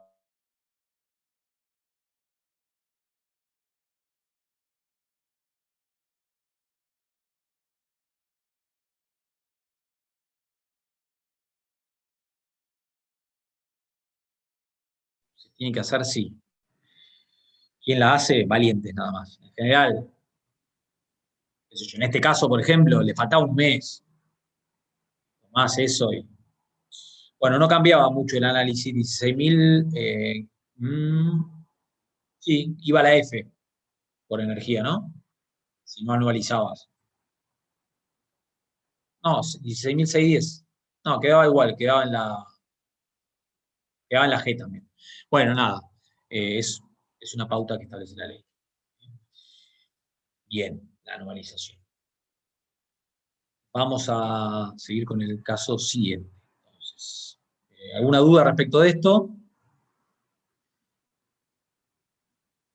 Si anualizando te vas del parámetro del monotributo, ¿te excluís? Sí, quedas excluido del monotributo. Quedas excluido del monotributo. Cualquiera sea de las dos pautas que excedan, ¿no es cierto? Ya sea en este caso la energía o los ingresos, quedas excluido. El mes en el que va a ingresar el nuevo importe es enero, en este caso. Ah, no lo dije, sí, el mes en el que va a ingresar el nuevo importe, no es enero, porque mirá, en realidad vos, el nuevo valor, tu nueva categoría, rige a partir del mes siguiente al que termine el periodo, del mes subsiguiente. O sea, va en febrero, esta persona en febrero va a pagar por la nueva categoría. En febrero va a pagar por la nueva categoría. Enero va a pagar por la misma categoría que venía pagando. O sea, siempre tiene como el diferimiento de un mes. Por ejemplo, nosotros ahora en julio, si ustedes tienen un monotributista que estaba en categoría C, digamos, en julio recategorizamos, pero en julio paga la que venía trayendo, la C, digamos. Y a partir del mes siguiente paga la nueva. Bien. Dice, caso 5, exclusión de pleno derecho, régimen simplificado para pequeños contribuyentes. Bueno, dice, un contribuyente se encuentra adherido al régimen, al monotributo, desde el 11 de junio de 2017 en la categoría F. El mismo tiene una consultora ubicada en la ciudad de Tres Arroyos, en la cual presta servicio de asesoramiento en gestión empresarial.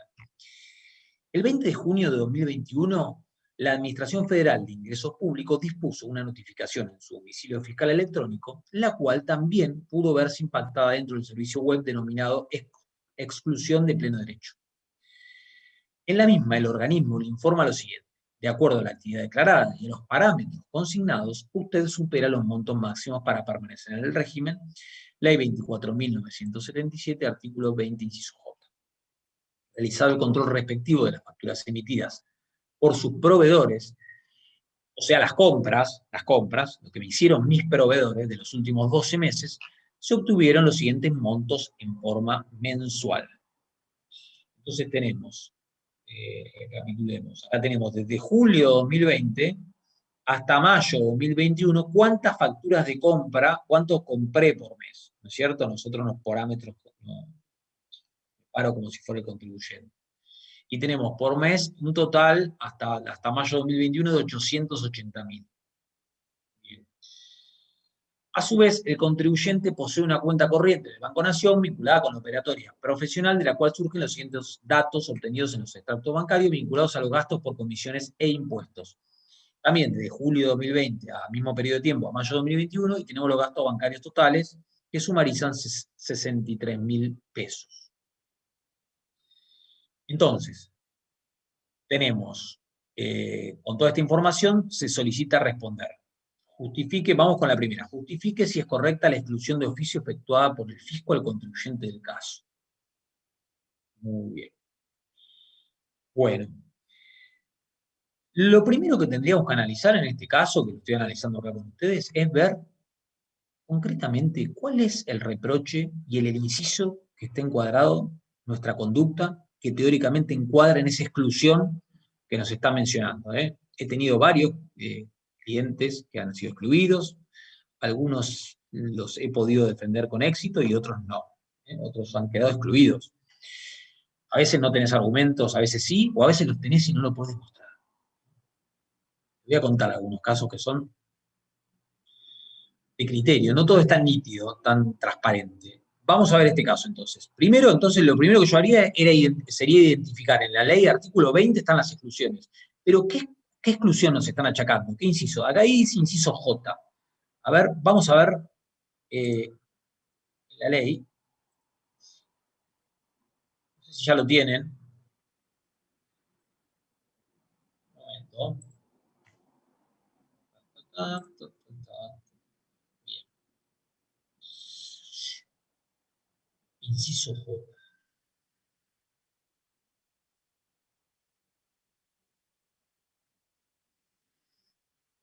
Claro, no, pero el inciso J, creo que hay un error ahí, ¿no? Porque el inciso J del artículo 20 del anexo, conforme a la ley 26.565, si yo no estoy leyendo mal, dice que quedás excluido del régimen del monotributo cuando, y el inciso J dice, sus operaciones no se encuentran respaldadas por facturas o documentos equivalentes correspondientes a las compras, locaciones o prestaciones aplicadas a la actividad o a sus ventas, locaciones y prestaciones de servicios. Yo estoy viendo otro en el inciso J, artículo 20 de la ley. Sí. Dice el importe de las compras más los gastos inherentes al desarrollo. Ese es el que nos está convocando a resolver. ¿Es J el que vos estás viendo? Sí, la ley 24.977, ¿no? Sí, yo también lo tengo como J ese. No, yo lo tengo como K. Me parece que es la actualización como I. Bueno, entonces me estoy confundiendo yo. Un momento. Entonces está bien el práctico en ese caso, mejor. A ver, un momento. Yo estoy en Infoleg, en sí. el texto actualizado de la norma, y ahí me aparece en el inciso J. Ok, sí, yo acá también lo encontré. J, bien, perfecto, perdón, entonces estaba leyendo mal. Lo encontré y lo desencontré. Acá estamos, sí. Bien, entonces la exclusión que nos están achacando concretamente es aquella que indica: quedamos excluidos del régimen del monotributo cuando el importe de las compras, más los gastos inherentes al desarrollo de la actividad de que se trate, efectuado durante los últimos 12 meses, totalicen una suma igual o superior al 80% en el caso de la venta de bienes. Este caso no es venta de bienes. este caso, déjame recordar, no, asesoramiento y gestión empresarial, estamos hablando de servicios, o al 40%, es decir, los gastos, perdón, las compras, más los gastos inherentes al desarrollo de la actividad, cuando superen el 40% cuando se trate de locaciones, prestaciones de servicio y de ejecuciones de obra, de los ingresos brutos máximos fijados en el artículo 8 de la categoría H, o en su caso la categoría A, conforme a lo previsto en el segundo párrafo del citado artículo. Es decir, conforme a si este sujeto es encuadrado en la tabla de servicios o de venta de bienes.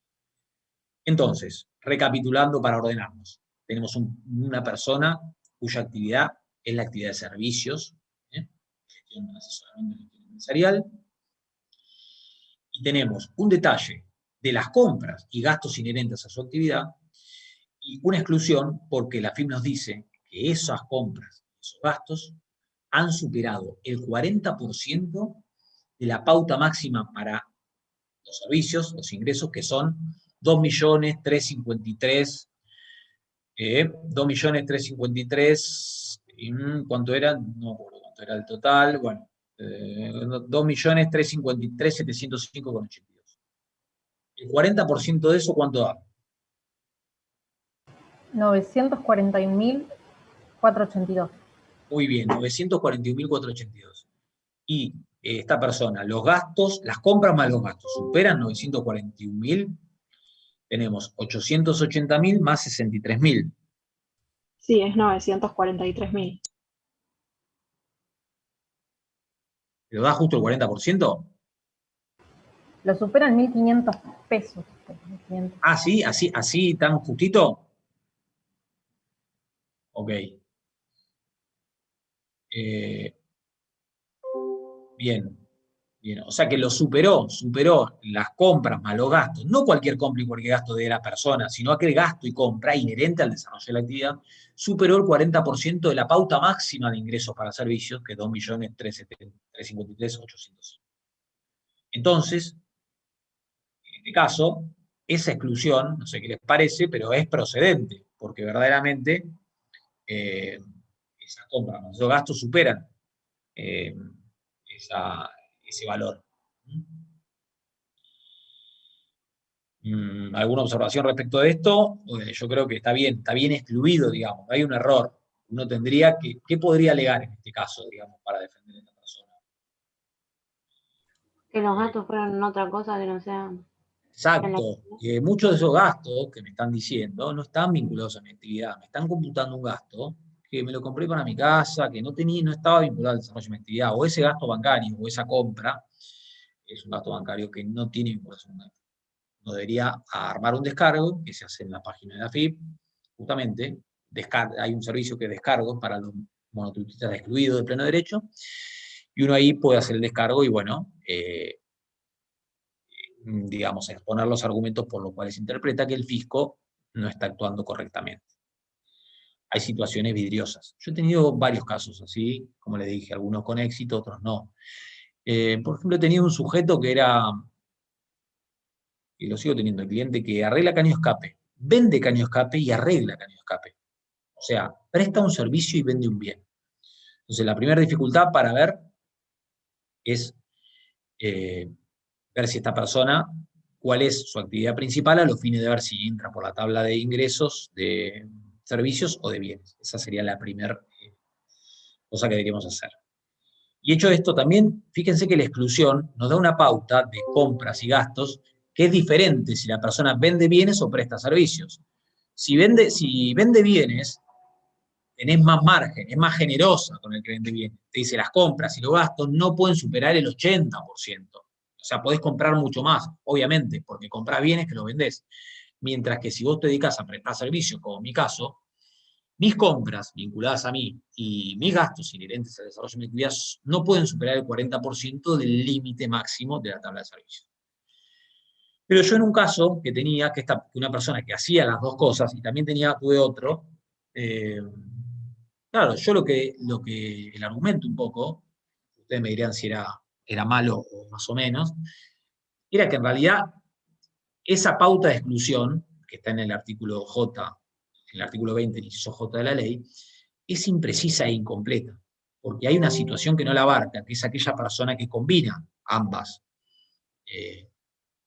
actividades. Ustedes me dirán, bueno, no, pero si combina ambas, vos tenés que ver cuál es la principal y cuadrarlo. Sí, esos son los efectos de cuadrarlo. Pero la exclusión, como toda exclusión, tiene que ser taxativa. Y la realidad es que para mí esta persona no quedaba incluida en ninguna, porque no, ni en la pauta de bienes ni en servicios. Debería haber puesto una exclusión mixta para ese caso, digamos. Esto es rascando argumentos para contestar un recurso, le estoy contando, no es que les diga que esto está perfecto. Nada más, se lo comento a modo de mero ejemplo. Cuando uno tiene que tratar de repeler la exclusión, digamos, de cuestionar la exclusión, solamente esos efectos.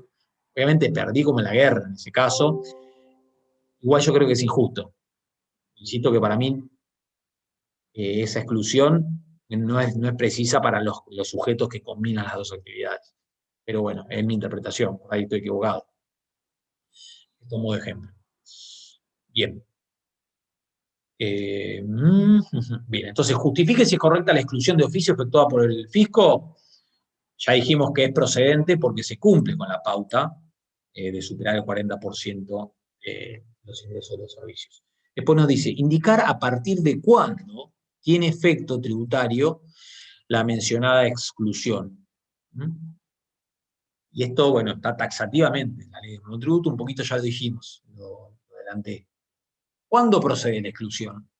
¿En qué momento, digamos? ¿A partir de cuándo tiene efectos?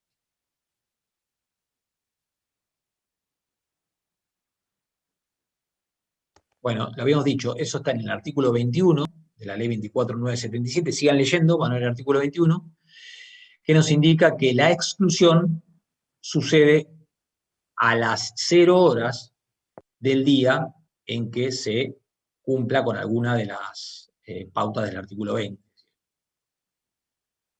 Es decir, si yo, por ejemplo, me excedí en los ingresos, o en este caso en los gastos, el día que la suma de mis compras más mis gastos superaron el 40%, el 40,0001%, porque ese día, a las 0 horas del día en que se verifique esa situación, se produce la exclusión automática del régimen. Ese es el artículo 21, primer párrafo. Bien, después nos dice, determine en qué momento este contribuyente puede volver a inscribirse en el régimen simplificado del monotributo. Es decir, esta persona queda excluida a partir de las 0 horas del día que se verificó ese exceso, que ya mencionamos, pero ahora nos pregunta, bueno, ¿cuándo puede volver al monotributo? ¿Qué les parece? ¿Alguno tiene alguna idea? 3 años después de que la excluyeron. Claro, exactamente. Esta persona va a poder volver al monotributo luego de haber transcurrido 3 años calendarios desde el momento que lo excluyeron. Entonces, bueno, tenemos que ver cuándo transcurren esos 3 años calendarios.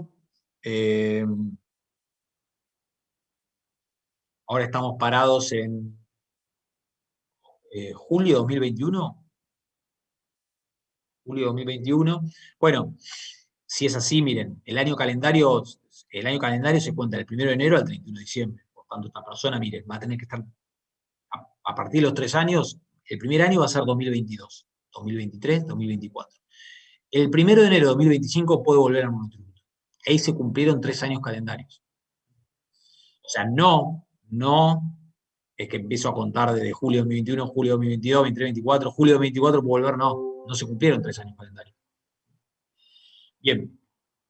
O sea que es duro que te excluyan, hay que estar atento. En este caso no se excluiría en mayo, porque en mayo ya pasaría el monto. En este caso, en mayo pasa el monto de los 40%. ¿El 40%? Sí. Exacto. Entonces en mayo sería, ¿qué día? De mayo no lo sabemos, porque tenemos una tabla que tiene por mes. Pero si tuviéramos por día, sería ese día que superó el 40% de los ingresos. Habíamos dicho que el 40% de 2.353.805, ¿cuánto daba? 900 y pico mil. Sí. ¿Cierto? Bueno, el día que supera eso, ese día que excluido. Igual esa fecha de exclusión te la determina la FIP o La tenés que Sí. determinar vos. No, la AFIP te determina en esa notificación en el domicilio electrónico, te notifica que usted ha resultado excluido desde tal fecha por tal motivo. Y vos podés hacer un descargo, como les dije, en el ámbito de la propia aplicación, creo que se llamaba monotributo excluido de pleno derecho o algo así. Te lo bajás, el servicio, porque seguramente no lo tengas, ahí ves y lo contestás por ahí, bueno, haces un descargo y lo presentás por ahí, después ves que te responde. A veces si tenés algún argumento atendible, puede haber un error, podés decir, hoy dijimos, bueno, tenía un gasto que no era inherente a mi actividad, bueno, buscar algún conejo de la galera, creatividad, amigos y amigas contadoras, bueno, a veces son atendibles y a veces no tenés razón. Lo bueno es también ustedes, yo como contadores y también como asesores, hay que pronosticar el futuro, ¿no? A veces lo van a contratar para eso. ¿A qué me refiero? Digamos, te contrato a vos para que me defiendas en esto porque puedo ganar haciendo esto o no. Y vos tenés que saber si vas a litigar, si vas a hacer un recurso al tribunal. ¿Es ganable esto? ¿Tengo razón o no tengo razón? Primera reflexión, ¿no? No es que siempre tengo razón. No, vos podés decir, mirar un caso y decir, no, esto está frío. No tenés nada para decir porque está, digamos, como dijimos al inicio, está bien excluido. Bueno, por ahí podés pelearlo, pero hay casos que tenés menos argumento de defensa y hay casos que más, o hay casos que son dudosos, o hay casos que tenés criterios técnicos encontrados, o hay casos en que la AFIP tiene un criterio respecto a una situación, pero hay precedentes jurisprudenciales, fallos, que indican otro criterio, que a vos te dan una pauta de que puede ser exitosa tu defensa. Bueno, en esos casos entonces uno decir, bueno, yo leí tal fallo que no se lo tomaron. Hay muchos fallos del monotributo donde a personas que han sido excluidas han presentado el descargo, la AFIP se lo ha rechazado, han perdido y han seguido, apelado al Tribunal Fiscal y lo han ganado, con argumentos que la AFIP desatendió. Por eso hay que tener en cuenta siempre, analizar bien el marco de la situación. Bueno. Y finalmente, no, queda, bien, después de los 3 años. Si el contribuyente se dedicase a la venta de cosas muebles, ¿sería correcto la baja del régimen simplificado realizada por el fisco? Ya la sé, la respuesta, espero que me la digan ustedes. No, porque el límite es otro, o sea, es más El límite alto. es otro, es mucho más alto, es 80%, y no lo supera ni a patada ninja. Por lo tanto, en ese caso, no habría un problema, el fisco no te podría excluir, no te excluiría de hecho. Bien, lo que ocurre, como le decía, cuando una persona desarrolla 2 actividades, que a veces, bueno, todos los semestres hay que computar bien las 2 actividades, hay que facturar adecuadamente por cada actividad para hacer bien el cómputo, y a veces no se hace todo bien, ¿vieron? Sobre todo si es un pequeño contribuyente, que no te paga mucho como cliente tuyo y que tampoco estás todo el día atrás de flaco o flaca, ¿está? Entonces, por ahí no es que tenés la casa en orden, todo prolijo, sino que, bueno, en fin.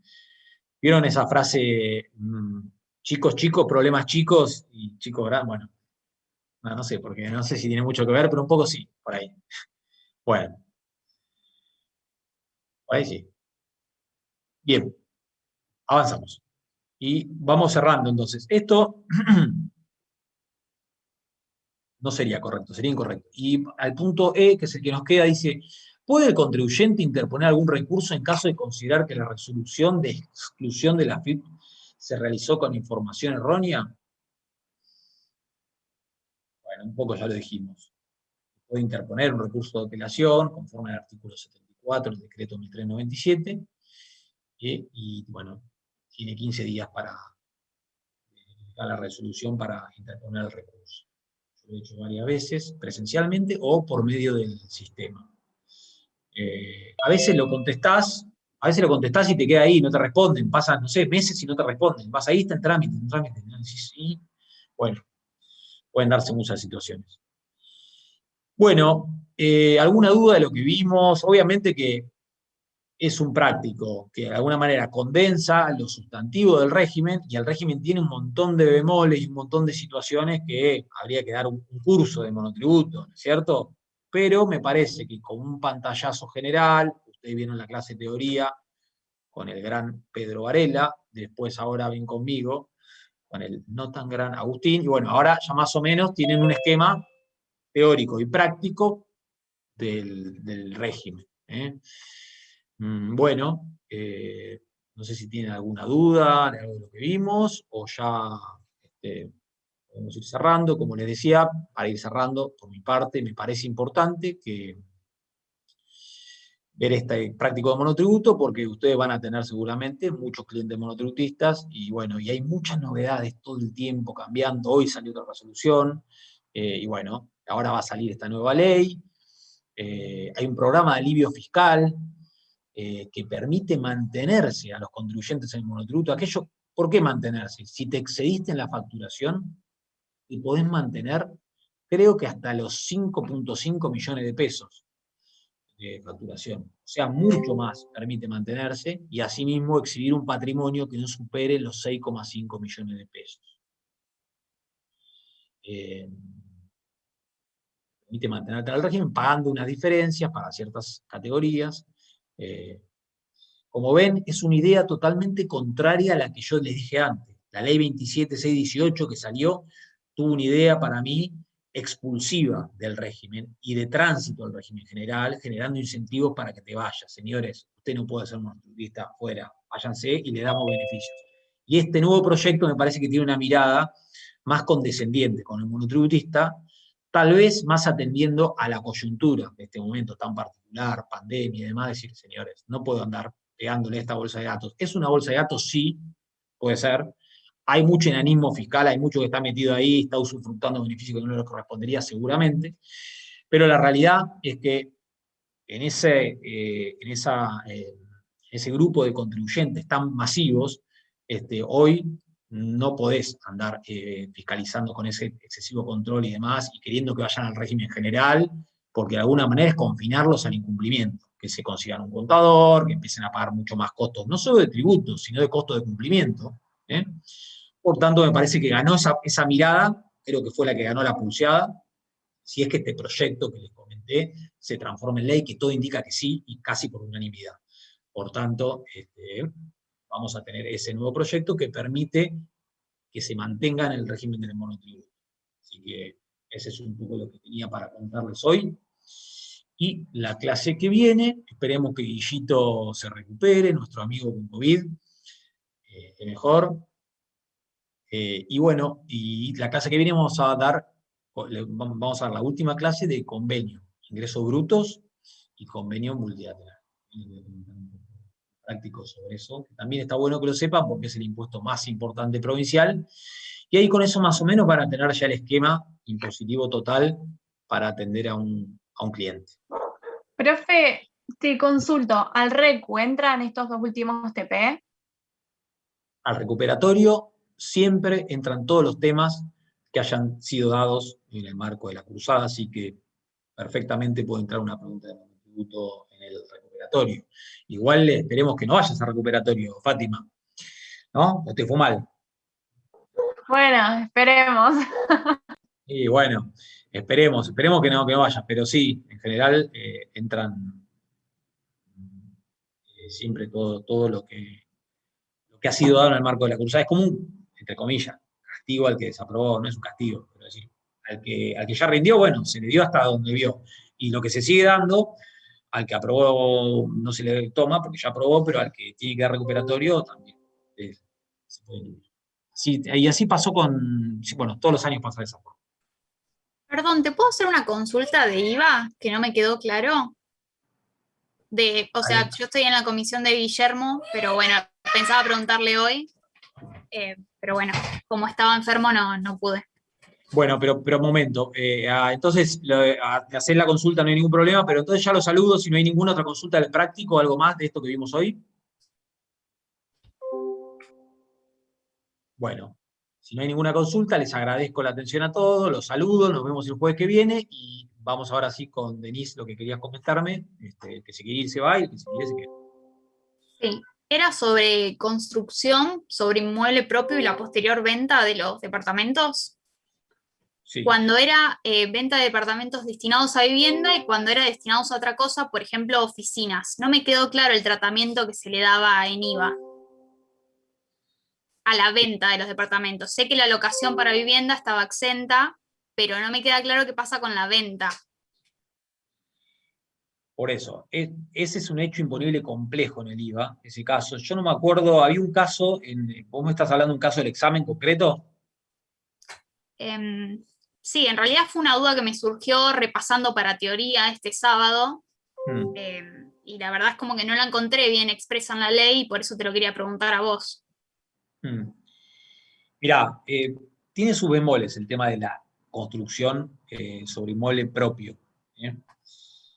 Está la pauta, por un lado. Primero, revestir el carácter de empresa constructora, es decir, esa empresa tiene que lucrar con la ejecución o la posterior venta del inmueble. Si construye con ese ánimo, cuando vende el inmueble, esa operación está grabada en IVA, excepto que la haya mantenido alquilada durante 3 años de forma continua o alternada. Esa es un poco la pauta. Y si la venta la efectúa después de los 10 años, se considera que ya está desafectada de la actividad y no genera débito fiscal en ese caso, ni tiene que devolver el crédito fiscal.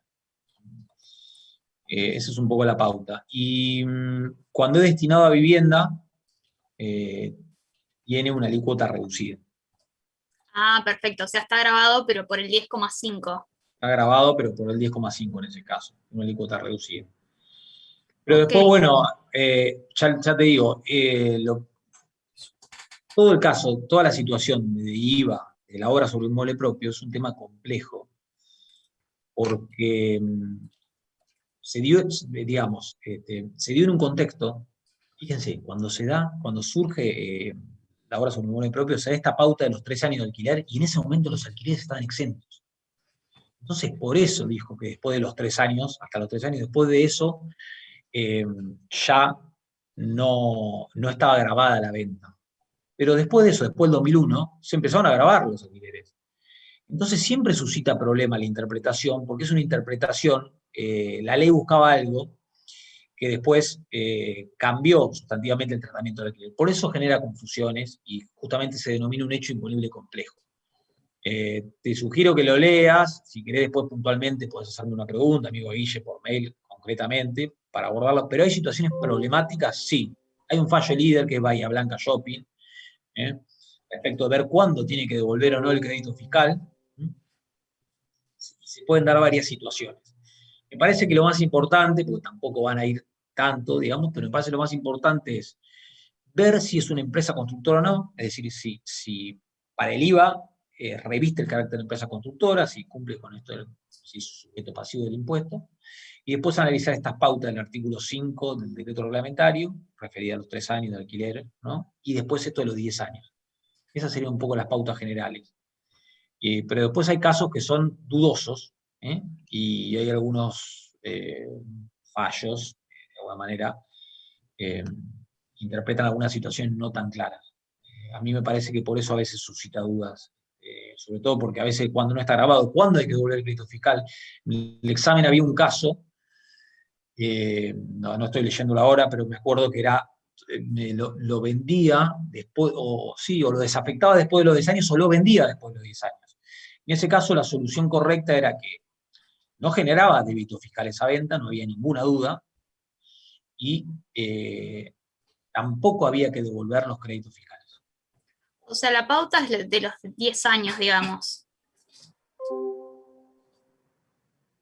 El límite. Antes de los 10 años, digamos que está grabado, después de los 10 años, como se considera desafectada la actividad. Claro, como pasó tanto tiempo, se considera que ya está desafectado, digamos, que ya no lo afectaste más, digamos, no tenías esa intención. No lo vendiste, no hiciste nada. Ahora, si lo vendiste antes de ese momento, sí, se considera que lo habías construido con ese ánimo. ¿Qué pasa? Que la ley está interpretando la intención del sujeto cuando construyó, ni más ni menos. Es decir, hay una intencionalidad que está siendo analizada en el marco de la ley, y por tanto la somete o no al tributo. Y la intención de una persona a veces es difícil dilucidarla. Por eso es complejo, digamos. Pero bueno, Pues si ves algún caso que te llama la atención, como te digo, mejor verlo escrito para analizarlo y ver las diferentes alternativas que se pueden dar. Sí, Guille nos pasó lo de Bahía Blanca Shopping, pero bueno, era como un fallo bastante complicado por todos por ahí las expresiones bien técnicas que tenía para entenderlo en sí. Pero estaba bueno. Claro. Sí, tiene su cosa. Porque la FIP quería que le devuelvan los créditos fiscales. Claro. Y la persona lo venden a los 2 años, si mal no recuerdo, y creo que lo ganó. Sí, creo que Sí, lo ganó. lo ganó, es decir, no tenía que devolver los créditos fiscales, y lo vendió antes de los 3 años. Sí, fue ese el caso. Bueno, no sé si tienen alguna consulta más, y si no, bueno, les agradezco, como les decía, por la atención, y nos veremos el jueves que viene. Perdón, ¿puedo hacer una consulta respecto a ese mismo tema? Sí. Ese tercer párrafo del artículo 11 que habla del plazo de 10 años, ¿no aplica solamente para cuando la obra está afectada como bien de uso? ¿Se tiene en cuenta, por ejemplo, también para el artículo 5 del decreto? A ver, pará. Un momentico. ¿Cuál es la pregunta entonces? Si el plazo de 10 años no se aplicaría solamente cuando una obra se afecta como bien de uso, si se tendría en cuenta para el caso que estaban comentando recién que se tomó en el parcial, por ejemplo.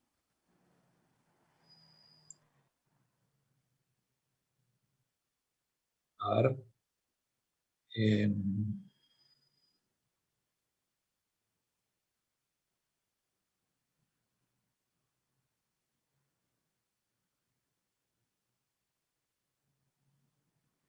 Yo creo que sí, se tiene en cuenta para ambos casos, porque si estaba afectada la actividad, me parece que se tiene en cuenta para ambos casos. De alguna manera, para mí creo que sí, que en ambos casos. Me parece que tal vez lo más difícil de dilucidar es cuando nos dice que lucra con la ejecución o la posterior venta. Con la posterior venta estamos claros qué es, más o menos. Pero ¿qué es lucrar con la ejecución de algo? Yo creo que ahí comprende a cuando yo lo uso como de uso. ¿Qué intención tuve? Tuve intención de lucrar con eso. Creo que por eso no es tan claro. Me parece que en ese caso comprenderíamos. Igual tendría que pensar un poco mejor. Seguro, ahora que me lo preguntas.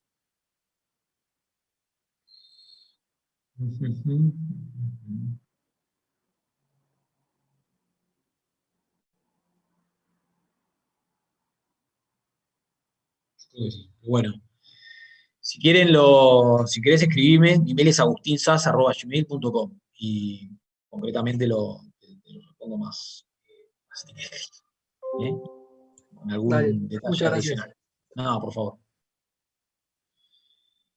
Bueno, y como les decía, finalmente los saludo y la nota de los parciales, del parcial segundo, se los voy a dar en breve, tal vez mañana o el sábado. El sábado a la noche, tipo 9, les mando la nota. Así algunos disfrutan, otros no. No sea malo. No, se la mando seguro, no, hablando en serio, mañana seguro que los termino, me quedan poquitos. En general bien, como les decía, en general bien. Por suerte. A muchos les puse mucha onda les puse a muchos, Pero, ¿qué onda que hay que ponerle, Porque por el sistema tenían 1 o 2, pero después vi las hojas de trabajo, a muchos los salvó porque habían trabajado y habían interpretado, nunca llegaron al resultado correcto. Se quedaban en el camino, no sé, pero habían transitado más o menos bien. Así que bueno. Bueno, muchas gracias. No, gracias, los saludos. Chao, Saludos para todos. gracias. Chao. ¿Puedo hacer una consulta? La semana que viene no es de finales, Agustín, no sé si tenemos clase. Perdón, sí, la semana que viene es de finales. No nos No, vemos la otra. que viene. Listo. Nos vemos la otra. Y es la otra última. semana. Sí, Profe, exacto. disculpe. Sí. ¿Le puedo hacer una consulta? Sí.